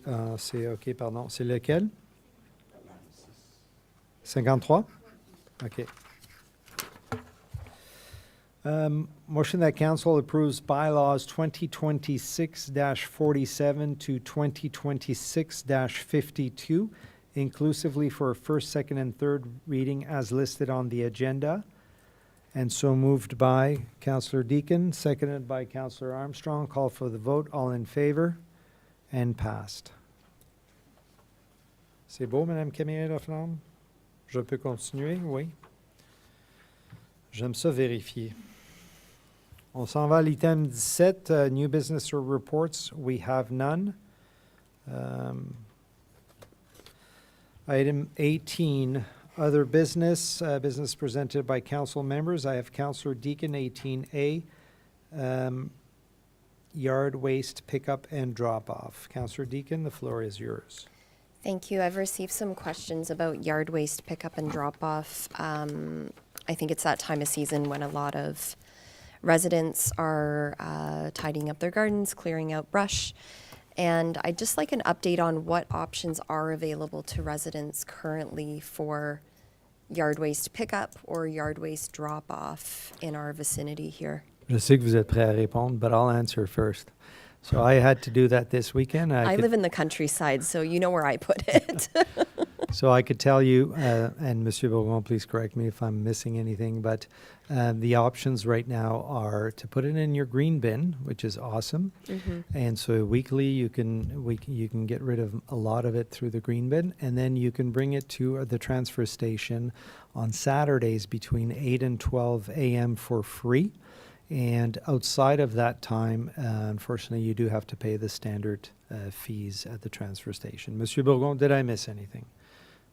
No, that was pretty much my answer, to put the emphasis at the fact that we do have an organic collection and we can put lots of stuff at the curb in our green bin. Yeah, and I'm happy having you know, you can cut the grass and just put it in there and it goes away magically. It's beautiful. Thank you. Councillor Deacon. And the second question I had was, do we do any larger yard waste pickup now Mr. as a Bourgon. township since the transition? Mr. Bourgon. Mr. So yes, we do. It's the first week of November. So one time per year. One time per year. Yeah. And we did that change a year ago When we composting started came doing in. the organic collection curbside. And that would encourage residents to clean their yards and their gardens before the winter. Well, in terms of the I'm leaf just- pickups. yeah, trying to that's put the big myself- one the is the leaves, leaf. yeah. Thank you. For us townies. Sorry, just one more question because I know that I get this from residents. Maybe I'm trying to play bingo with Councillor Lalonde's question. So do we have any contract? Do we decide what the VARS transfer station will accept or when? We do not have any sort of special arrangement. This is just what they do for any person that arrives to them with yard waste. Monsieur Bourgon? So it's a yes and no answer to that one. No, we only do this on this side of the table, sir. The fact that they're a private business, so they can operate the way they want. The yes part is they still need to offer a free service to our resident. So that's what But we they have can in our limit that. contract. They need to still be able to offer a free drop-off leaf-in yard, and which they're still respecting their agreement at this time. So could they technically reduce that to 1 hour? There's no time frame or no limits in our contract. So they are offering, and one of the reason that they want to limit or reduce those hours, safety reasons. There's lots and lots of There is a lot of heavy traffic. truck traffic, and the cars and small vehicles add an extra layer to that complexity, which create lots of issues. I could also, from lived experience, I went this weekend. It was in and out very quickly. I was expecting that because of the limited time there'd be a bottleneck, but it was quite nice. Anything else, Councillor Deacon? Are you sure? Because Councillor Lalonde's waiting. Dare. I feel bad. Conseiller Lalonde? Merci. So indeed, Saturday mornings is free for whatever, compost or natural, but in the week you would be charged. I saw that happen, so now I'm glad to know that that's the case. I was a bit surprised to see someone with a small trailer full of leaves and stuff being weighed and then being made to pay, but it was a weekday. So good to know that Saturday mornings, because I just got that question from a resident. They thought the whole thing was eliminated. Saturday mornings still 8 to freebie. 12, yeah. Then just one other question. Is there still an opportunity to upsize from the smaller size compost to the larger size? And if you can upsize, is there a fee or is it just a trade-up option? Monsieur Bourgon? So the resident can reach out to our office, and yes, there's that option of upsize with a cost to pay for the new container. Supersize it. Go ahead. And that involves returning the original. Yeah, in order to limit the resident to one bin Thank at you. the curbside. Thank you. That's it for me. I have no more questions. Anything else on this item? Thank you. The discussion. I Okay. appreciate you. Moving to item 19, public consultations, hearings, we have none. Item 20, announcements. Councillor Deacon. I'd just like to say that I failed earlier to express just to what extent I'm appreciating and grateful for Roxanne, who is the staff liaison for the Teen Advisory Committee. We recognize the teens for their role in leading the initiative. None of this would be possible without the day-to-day support from Roxanne to make initiatives like this happen and to make sure that they are mobilized from a staff operational perspective. So I just would be remiss if I didn't mention her and how much she is appreciated, and her dedication is seen and very much a central part of the success of the Teen Advisory Committee. Excellent. Thank you very much, Monsieur Godin. Could we ensure that that this is passed on? Thank you very much. Any other announcements?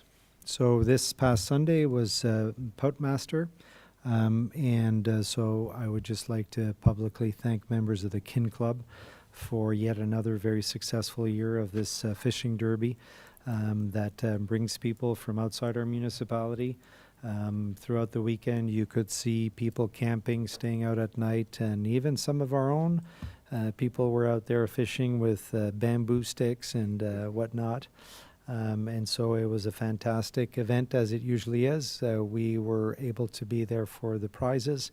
There's a few young people that were made very happy with some of the prizes that were won. So a big thank you to the sponsors and everyone who does their part in running this annual event, which is a big part of the month of May here in our township.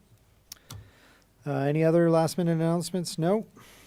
Okay, we come to 21 strategic discussion, and noting that we are missing a member of council, I believe there was a request to defer this discussion till we're a full council.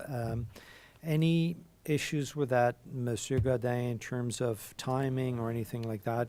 Most of these changes that we are going to be discussing around the committee structure, we're assuming will come forth in the next term of council, correct? Merci, Mr. Mayor. So we're